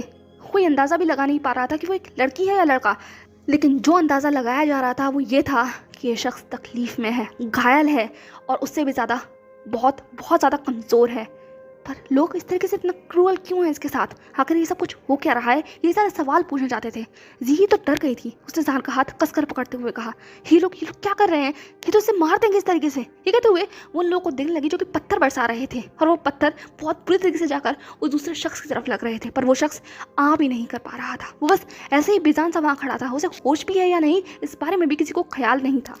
हाउशवान ने कहा हमें आगे चलना चाहिए, देखना तो चाहिए आखिर हो क्या रहा है। कहते हुए वो आगे बढ़ने लगा, जी, झान, वैनिंग, न्यूसैंग, हुआन सब कुछ आगे बढ़ने लगे। सब एक फाइनली आगे आ चुके थे, भीड़ बहुत थी, सब लोग सिर्फ तमाशा देख रहे थे, और तमाशा था उस एक इंसान का जो वहाँ पत्थर से बंधा हुआ था, और उसको देखकर सिर्फ लोगों के अंदर हीन भावना थी, उसे भी ज़्यादा गुस्सा था, कोई इसके ऊपर दया नहीं कर रहा था। जान ने एक बगल के लोग से पूछते हुए कहा आखिर यहाँ हो क्या रहा है। उस इंसान ने कहा यहाँ हो क्या रहा है, यहाँ हमारा जनाजा निकला जा रहा है, इस शख्स ने हमारी इज्जत मिट्टी में मिला दी, ये लड़की नहीं है, अजाब है हमारे लिए, अजाब। ये कहते हुए वो बहुत गुस्से से और नफरत से उस लड़की की तरफ देखने लगा। जान ने कहा क्या ये लड़की है। जी ने कहा एक लड़की, और तुम उसके साथ ये सब कुछ कर रहे हो, उसे चोट नहीं लगेगी क्या। ये कहते हुए जी आगे बढ़ने वाली थी, पर इससे पहले कि वो आगे बढ़ पाती एक शख्स उसके सामने आकर खड़ा हो गया। उसने गुस्से से कहा कोशिश भी मत करना, ये हमारे गांव का मामला है और तुम लोग बाहर के लोग हो, बाहर ही रहो। इस लड़की ने बहुत बड़ा गुनाह किया है, हमारे पूरे कबीले का नाम खराब कर दिया है, अब इसे मरना ही होगा। ये कहते हुए वो जी को कूदने लगा। हाउशवान ने जी को पीछे खींच लिया, सब लोग सिर्फ देख रहे थे आगे। जी ने चीखते हुए कहा पर तुम उसे मार नहीं सकते। जी की आवाज़ पर बहुत सारे लोगों का ध्यान उसकी तरफ आ गया था। हाउशवान ने कहा जी शांत हो जाओ। जान ने कहा कैसे शांत हो जाए, यहाँ सब कुछ ये क्या तमाशा चल रहा है। वो लोग इससे आगे कुछ कह पाते, एकदम से मुखिया खड़ा हो गया था। उसने अपनी तेज आवाज में कहा सब शांत हो जाओ, कोई एक शब्द नहीं बोलेगा, ये हमारे गांव का मामला है। जैसे ही मुखिया की आवाज़ वहाँ पर सबको सुनाई दी, एक एक सब शांत हो गए, सब चीफ की तरफ देखने लगे। चीफ ने आगे बढ़ते हुए उस लड़की की तरफ अपने कदमों को बढ़ाया और बहुत बेरहमी से उसके बालों को पकड़कर उसके चेहरे को ऊपर किया, और जैसे ही वो चेहरा सबके सामने आया, एक एक जान की पूरी टीम के जैसे पैरों के नीचे जमीन निकल गई, क्योंकि सामने कोई और नहीं बल्कि जिनाया थी। उसका पूरा चेहरा खून से लबरेज था, बाल बिखरे हुए थे, शरीर पर न जाने कितने सारे खरोंचों के और चोट के निशान थे। जी ने कहा जिनाया। ये कहते वो इतनी जोर से चीखी थी और उसका पूरा चेहरा आंसू से भीग गया। जान ने कहा ये क्या हो रहा है। ये कहते जान भी आगे बढ़ने चाहता था, हाउशवान वान सब आगे बढ़ने की कोशिश कर रहे थे, पर कोई ने आगे बढ़ने ही नहीं दे रहा था। चीफ ने कहा ये लड़की कलंक है हमारे पूरे गाँव के लिए, इसने इज्जत नीलाम कर दी हमारी। अगर इतनी भूख थी अपने शरीर को बेचने की तो हमारे गांव वाले ये कम पड़ गए थे, यहाँ पर हम तुम्हें प्रोस्टिट्यूट बना देते, पर नहीं, तुम्हें तो बगल वाले कबीले के साथ जाकर ये गुलछर्रे उड़ाने थे ना, ये रंग दिखाना था अपना, ब्लडी पिच। ये कहते हुए चीफ ने बहुत ही बुरी तरीके से जिनाया को किया था। वो किक इतनी तेज था, इतनी ब्रूटल था कि जिनाया के पेट में इतनी तेज लगा कि जिनाया के मुंह से अब जाकर कहीं चीख निकली थी, पर वो सिर्फ एक आह थी, क्योंकि शरीर तो पहले ही साथ छोड़ चुका था। जहान ने कहा चिल्लाते हुए, आखिर यहाँ हो क्या रहा है, ये सब कुछ क्या हो रहा है, आप लोग ऐसा कैसे कर सकते हैं किसी लड़की के साथ। जहान की आवाज़ इतनी तेज थी कि चीफ का ध्यान भी जहान के ऊपर आ ही गया। चीफ ने कहा, हम कैसे कर सकते हैं किसी लड़की के साथ, ये तो इस लड़की को इसे कुछ करने से पहले सोचना चाहिए था, तुम्हें पता है यहाँ हुआ क्या है। जहान ने कहा, जो कुछ भी हुआ तो छोड़ दो, वो हमारे दोस्त है। कहते वो जहान आगे बढ़ने लगा। उस चीफ ने कहा, दोस्त है या तुम भी उसके कस्टमर हो। जैसे ही जहान ने ये बात सुनी क्या वो रुक गया। उसने कहा, व्हाट। चीफ ने कहा, हाँ, ये लड़की बगल वाले कबीले के साथ 5 लोगों के साथ सोकर आई है। जैसे ये बात कही गई एक एक सब लोग हैरानी से उस चीफ की तरफ देखने लगे। उस चीफ ने कहा, ऐसे क्या देख रहे हो, ये एक प्रोस्टिट्यूट है, अपना जिस्म बेच कर आई है। जहान ने कहा, क्या। उस चीफ ने कहा, हाँ, पूरे 5 लोग थे जिन लोगों के साथ ही रात गुजार कर आई है, पूरे कबीले ने देखा है। उसके बाद वो लोग इसे इस्तेमाल कर छोड़ गए हमारे गांव की दहलीज पर। अब बताओ हम इसका क्या करें। इसे मारने के अलावा हमारे पास कोई और चारा नहीं है। इसे मार कर हम अपने कबीले के बाहर टंगा देंगे ताकि बाकी सबको भी सीख मिल जाए कि अगर ऐसा कुछ भी उन्होंने भविष्य में किया तो उनका हश्र यही होगा, इससे भी ज़्यादा बदतर होगा। ये कहते हुए बहुत नफरत के साथ जराया की तरफ देखने लगे। जहान ने कहा, ऐसा नहीं हो सकता। सी ने कहा, ऐसा नहीं हो सकता, आप क्या पागलपन बक रहे हैं। वो लड़की कितनी प्योर है, वो ऐसा कुछ भी नहीं कर सकती। जरूर किसी और ने उसके साथ किया होगा। कौन है वो, किसने किया है सब कुछ। उस कबीले वाले इंसान ने कहा, कोई फ़र्क नहीं पड़ता, अब जो हो चुका है जो हो चुका है। हमें दूसरे कबीले को भी ये पैगाम देना होगा कि हमारा कबीला ऐसी लड़कियों को बिल्कुल भी एक्सेप्ट नहीं कर सकता, वरना हमारे घर की बहू बेटियों की क्या इज्जत रह जाएगी।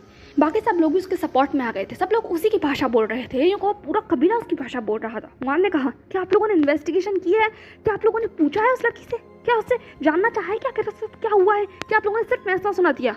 वो चीफ शांत हो गया, लेकिन घूर कर हुआन की तरफ देखते हुए कहने लगा, इससे अब कोई फ़र्क नहीं पड़ता, क्योंकि अब इस लड़की को कोई भी नहीं अपनाएगा इस कबीले में।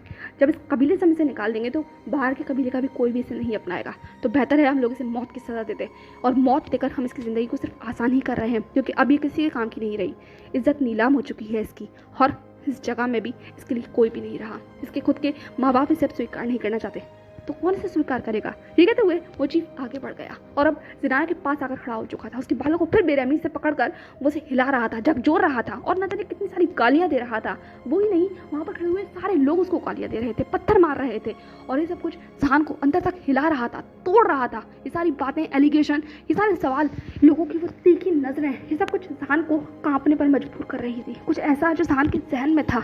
ये लोग ऐसे ही चीखते हैं, चिल्लाते हैं, फैसला सुनाते हैं, बिना ये जाने कि असल में उस इंसान की गलती है भी या नहीं। ये लोग इतने क्रूअल क्यों हैं। ये कहते हुए इंसान सबकी निगाहों की तरफ देखने लगा। उसकी आंखों से आंसू बह रहे थे, जी की आंखों से आंसू बह रहे थे। सब रोकना चाहते थे, आगे बढ़ना चाहते थे। हाउसवान आगे भी बढ़ रहा था, लेकिन गांव वालों ने उसके पैर के ऊपर इतनी जोर से डंडा मारा कि वो एकदम से वहीं इस जगह पर जैसे फ्रोजन हो गया। जी ने कहा, हे तुम ये क्या कर रहे हो। उस शख्स ने कहा, अगर तुम हमारे गांव के मामलों में बोलोगे तो हम लोग और ज़्यादा ब्रूटल हो जाएंगे। हम लोग नहीं चाहते कि हमारी और तुम्हारे बीच में कोई भी बहस हो, तो यहाँ से बेहतर होगा निकल जाओ, ये हमारे गांव का अंदरूनी मामला है। ये कहते हुए उसने पूरी तरह से जहान की पूरी टीम को पीछे खदेड़ दिया था। हुआन भी समझ चुका था कि यहाँ पर मामला बहुत अग्रेसिव हो रहा है, गाँव वाले अग्रेसिव हो रहे हैं। हुआन ने कहा, जहान कंट्रोल करो, हम लोग यहाँ पर इससे किसी लोगों से नहीं लड़ सकते, ये सब कुछ हमारे हाथ में नहीं है। जहान ने कहा, तो हमारे हाथ में नहीं तो हम उसे ऐसे ही छोड़ दें। वो लड़की हमारे साथ खेली है, हमसे बात करती थी, मैं उसे ऐसे नहीं छोड़ सकता। Zanaya, no no know please नहीं, मैं फिर से किसी को मरने नहीं दे सकता, नहीं वापस नहीं, मैं उसे मरने नहीं दे सकता। ठीक है, जहान आगे बढ़ रहा था। जी ने जहान का हाथ पकड़ लिया। जी ने कहा, नो जहान, मैं डरी हुई हूँ, प्लीज़ आगे मत जाओ। जहान ने कहा, जी उसे मेरी ज़रूरत है, वो मैं उसे अपनी बहन की तरह अकेला नहीं छोड़ सकता।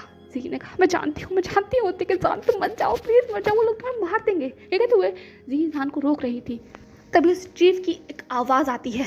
वो अपने पोडियम पर खड़ा होकर बोल रहा था, मैं इस गांव का पूरा चीफ, इस पूरी लीगल टीम का इंचार्ज, इस हक में ये फैसला सुनाता है कि हमारे कबीले की इज्जत को बदनाम करने के जुर्म में मैं इस लड़की को मौत की सज़ा देता हूँ, क्योंकि इसे कोई भी नहीं अपना सकता और हम लोग इसे यहाँ रख नहीं सकते। इसीलिए इसे तब तक पत्थर मारे जाएंगे और कोड़े मारे जाएंगे तब तक ये खुद अपनी जिस्म से अपनी जान को निकाल नहीं देती।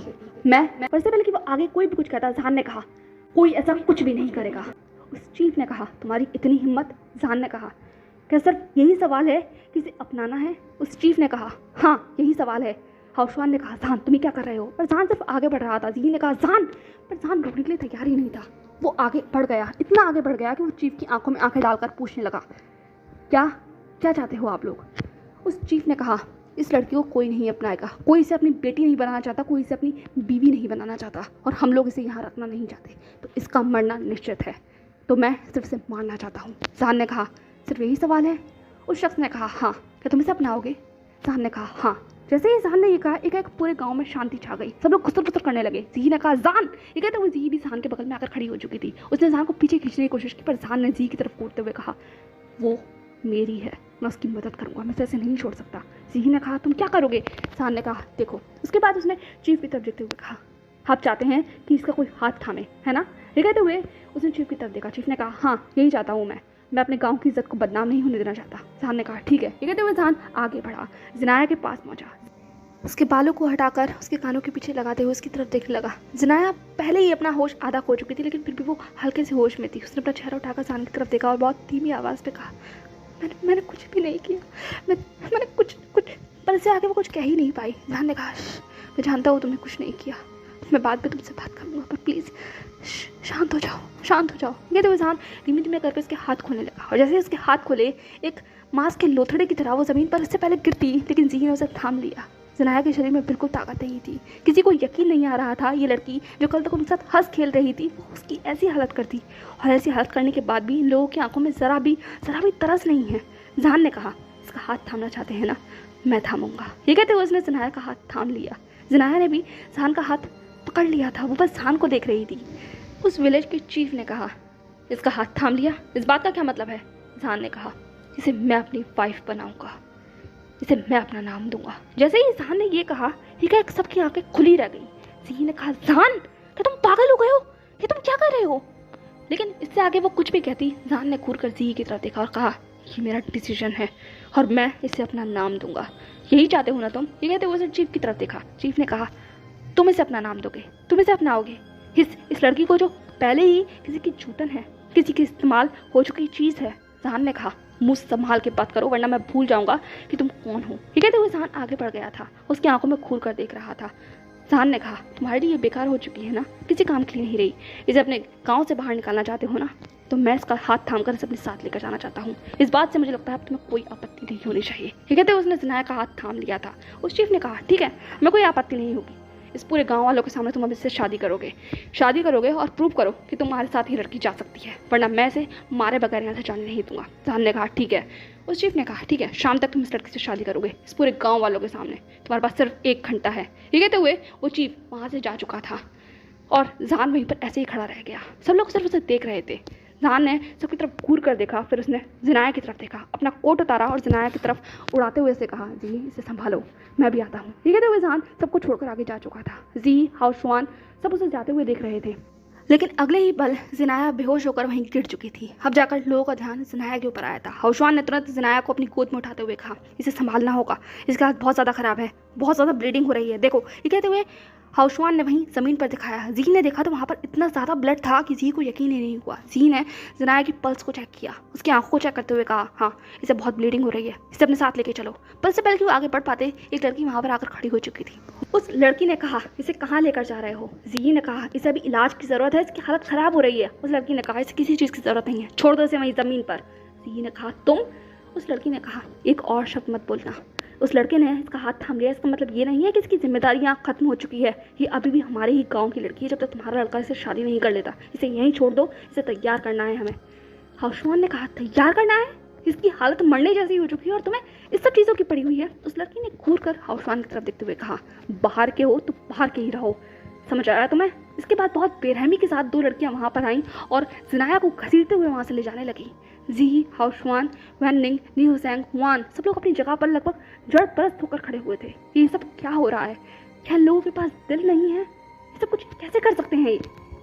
और वहीं दूसरी तरफ जहान चलता जा रहा था और ये भी नहीं पता वो कितनी दूर आ गया। एक पहाड़ी की चोटी पर आकर खड़ा होकर वो बहुत तेजी के साथ चिल्लाया, इतनी तेज चिल्लाया कि उसकी आवाज़ वहीं पूरी उस खाई में गूंज चुकी थी। जहान वहीं अपने घुटनों के बल बैठ गया। उसने कहा, क्यों क्यों क्यों क्यों हर बार एक मासूम को इस तरीके से सबके सामने अपनी इंसानियत को प्रूव करना पड़ता है? क्यों लोग उसे सिर्फ नोचना चाहते हैं? उसे माफ़ करने के लिए कोई तैयार नहीं, कोई जानना नहीं चाहता कि उसके साथ क्या हुआ है, क्यों? ये कहते हुए वहीं ज़मीन पर मारने लगा, इतनी तेज मारने लगा कि उसके पूरे हाथ में से खून निकलने लगा, पर उसे कोई होश नहीं था क्योंकि उसके जहन में न जाने कितना सारा सब कुछ चल रहा था। वो वाकया चल रहा था जब जहान भी लोगों को बताना चाहता था, अपने बारे में जताना चाहता था कि उसने ऐसा कुछ भी नहीं किया, पर कोई सुनने के लिए तैयार नहीं था।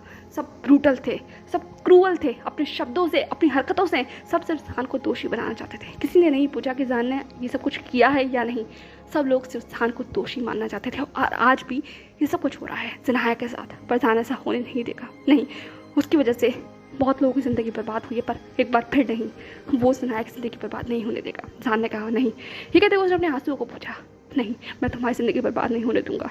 तुम मुझे उस शख्स की याद दिलाती हो जो मेरे लिए बहुत करीब थी, मेरी। ये कहते हुए जहान ने अपना हाथ अपने चेस्ट पर रख लिया। एक बहुत ब्यूटीफुल सा चेहरा उसकी आंखों में फ्लैश होने लगा था। उसकी आंखों से आंसू निकल आए और वो वहीं ऐसे ही निढाल सा होकर बैठा रहा। न जाने कितनी देर तक रोता रहा, कपकपाता रहा, पर उसकी आवाज़ सुनने के लिए वहाँ कोई भी नहीं था। शायद जहान को इस चीज़ की ज़रूरत थी, अपने इनर टर्माइल से बाहर निकलने के लिए, और जो फैसला उसने लिया है उस फैसले पर आगे बढ़ने के लिए। वो जानता था ये फैसला बहुत बहुत ख़राब है, आगे उसकी ज़िंदगी तबाह करके रख देगा, लेकिन अभी ज़नाया को उसकी ज़रूरत है। बाकी जो आगे जो होगा वो देखा जाएगा। कंप्लीटली 1 घंटे का समय गुजर चुका था। अब ज़नाया जहान के साथ एक बार फिर से खड़ी हुई थी, लेकिन इस बार वो थोड़ी सी होश में थी और जहान की तरफ देख रही थी। ज़नाया ने कहा, आप ऐसा मत कीजिए, मुझे मर जाने दीजिए। जहान ने घूरते हुए ज़नाया की तरफ देखते हुए कहा, मर जाने दूँ तुम्हें?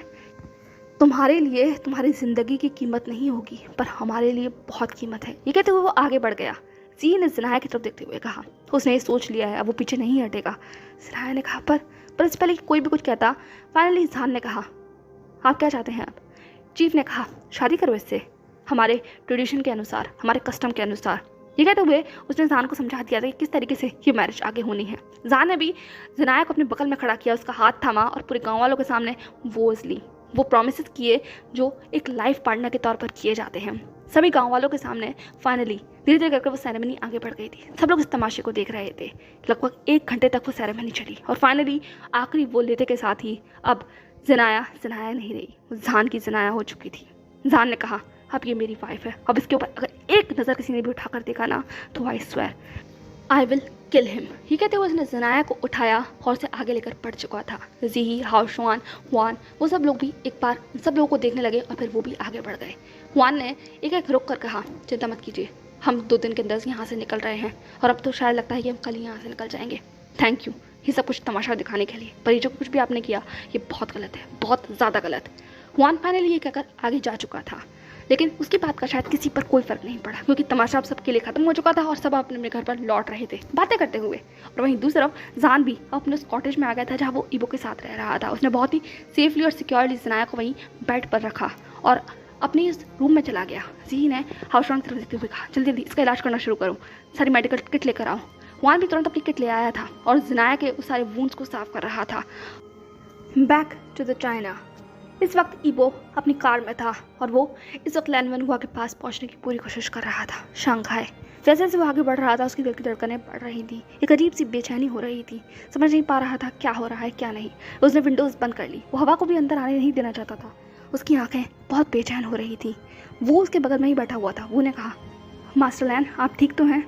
इबो ने वो की तरफ देखते हुए कहा, पता नहीं अंकल, बहुत अजीब सा महसूस हो रहा है, शायद पर इससे पहले कि वो कुछ भी कहता वो ने कहा, शायद आपको यंग मास्टर लैन की चिंता हो रही है ना? ये कहते हुए वो ने इबो की तरफ देखा। इबो ने कहा, डैड की चिंता हो रही है।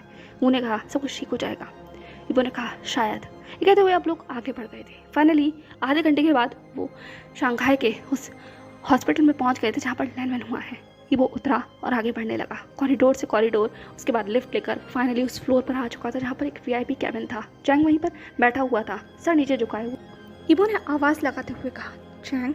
जैसे ही वो आवाज़ चैंग के कानों में पड़ी वो तुरंत अपनी जगह से खड़ा हुआ और इबो की तरफ देखने लगा। पर इससे पहले कि वो आगे कुछ भी कह पाता, चैंग ने इबो को गले लगा लिया। उसने कहा, आई एम सॉरी। ये कहते हुए लगातार सॉरी कह रहा था और इबो कांप रहा था। उसने कहा, चैंग क्या हुआ है? चैंग ने कहा, आई एम रियली सॉरी इबो, मैं कुछ नहीं कर पाया, आई एम रियली सॉरी। ये कहते हुए वो रो रहा था। इबो ने कहा, पर हुआ क्या है? ये कहते हुए इबो ने चैंग को खुद से दूर कर दिया। चैंग का पूरा चेहरा आंसुओं से भीगा हुआ था।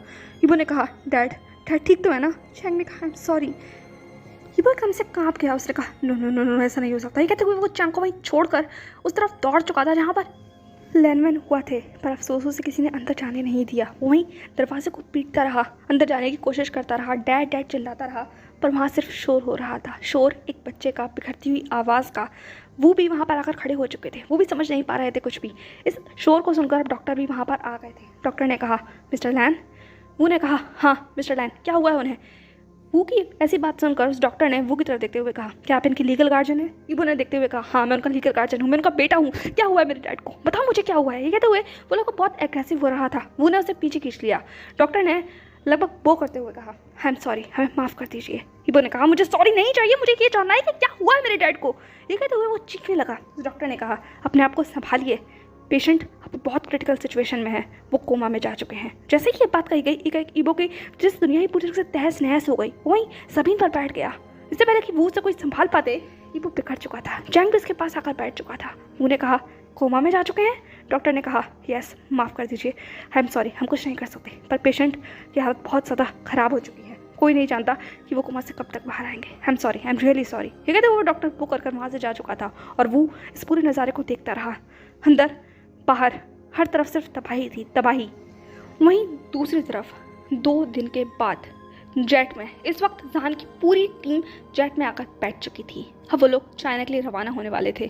साथ एक और नया शख्स भी था और वो थी जनाया, जो कि जहान के साथ साथ चल रही थी। चलने में बहुत तकलीफ हो रही थी क्योंकि इंजरीज बहुत बहुत क्रिटिकल थी, इंटेंस थी, लेकिन जी और हाउसॉन उसे पूरा सपोर्ट कर रहे थे। जहान 2 दिन से किसी से भी बात नहीं कर रहा था, एक शब्द भी वो किसी से नहीं बोला था और सब ने भी हिम्मत नहीं की थी कि वो जहान से कुछ भी पूछ पाए। फाइनली सब लोग अब प्लेन में बैठ चुके थे। ये लोग पर्सनली अपना प्लेन ले रहे थे, जिसमें वान, हाउसवान, जी, वेनिंग, न्यूजैंग और जनाया थी। बाकी पूरी टीम जो भी उन लोगों के साथ आई थी वो दूसरे प्लेन में जा रही थी। जहान ने इंसिस्ट किया था हुआन से, इसलिए हुआन भी मान गया था। सब लोगों ने अपनी अपनी जगह ले ली थी।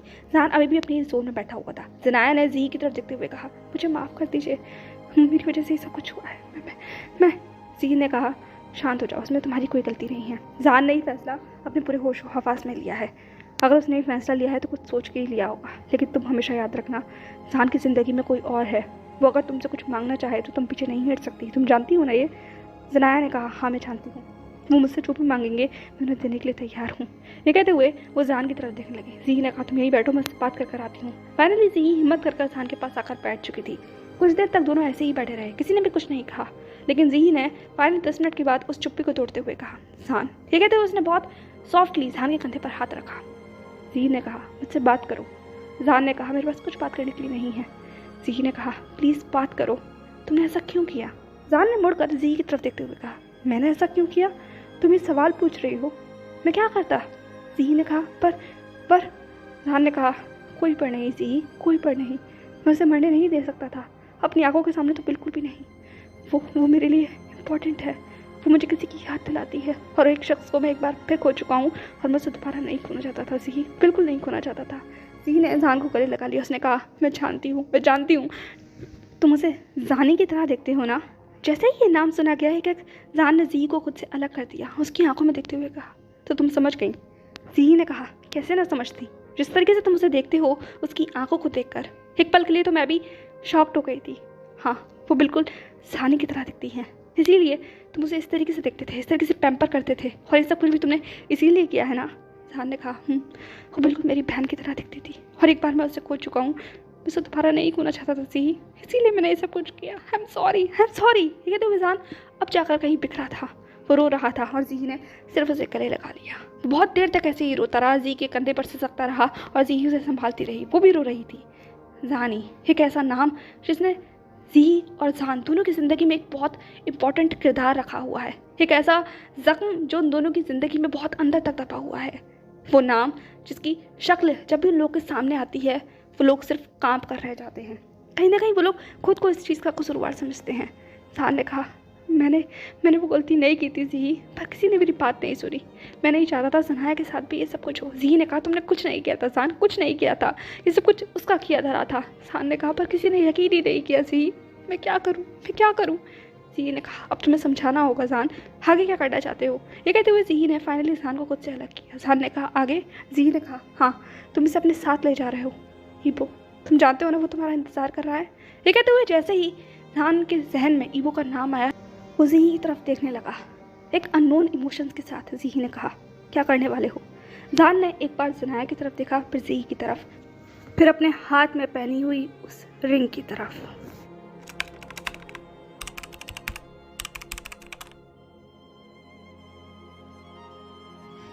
So, hey everyone. So this is the last chapter of In the Embrace of My Love book first. ये बुक फर्स्ट है। इसकी बुक 2 भी आएगी लेकिन इन फ्यूचर में।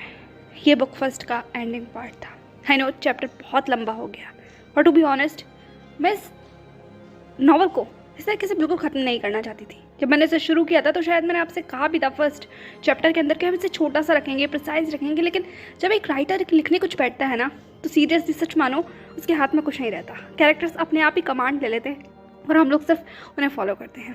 ये स्टोरी यहाँ तक इस तरीके से पहुँच जाएगी मैं नहीं सोचा था। मुझे नहीं पता, बहुत सारे लोग इस चीज़ को देखकर मुझे लगता है डिससेटिस्फाई होंगे। सब लोग हैप्पी एंडिंग देखना चाहते थे, लेकिन अभी बहुत कुछ है जो कि आगे सेकंड बुक में आपको देखने के लिए मिलेगा। जान और ईबो का ये सफ़र यहाँ ख़त्म नहीं हुआ है। यहाँ से तो एक नई जर्नी शुरू हुई है, जो जर्नी और भी ज़्यादा इंटरेस्टिंग होगी, क्योंकि आपको नहीं लगता कि लोग ऐसी जगह पर पहुँच चुके हैं जहाँ से मुकाम आगे किस तरह किस दिशा में ले जाएगा, इस बारे में प्रिडिक्ट करना मुश्किल हो जाएगा। दोनों की लाइफ बहुत हद तक एक ना एक सफ़र पे ऐसे लाकर खड़ा कर चुकी है जहाँ से उनके पास कोई रास्ता ही नहीं था। ईबो के साथ कुछ ऐसा हुआ है जहाँ वो अपने आप को इतना कमज़ोर महसूस कर रहा है कि उसके पास कोई ऑप्शन ही नहीं था। जो भी जाओलूशी ने उससे कहा उसे एक्सेप्ट करने के अलावा। वहीं दूसरी तरफ जान के सामने एक ऐसा सवाल था, एक ऐसी हकीकत उसके सामने थी जो कहीं ना कहीं उसके साथ इतिहास में हो चुका है। वो इस बात से पूरी तरीके से बेखबर है कि उसके नाम के लिए जो कुछ इस वक्त चाइना में हो रहा है, क्या कंट्रोवर्सी चल रही है, क्या स्कैंडल है, वो इस बात से पूरी तरीके से बेखबर है। लेकिन फिर भी उसने किसी एक ऐसे शख्स का हाथ थामा है जो पूरी तरीके से बेसहारा थी। एटलीस्ट रियल में हुआ क्या था, कोई किसी बात से बेखबर है, लेकिन सब सिर्फ एलिगेशन लगा रहे हैं और जान अपना फ़र्ज़ निभा रहा है। वो फ़र्ज़ जो उसे अंदर से आगे बढ़ने के लिए मजबूर कर रहा है।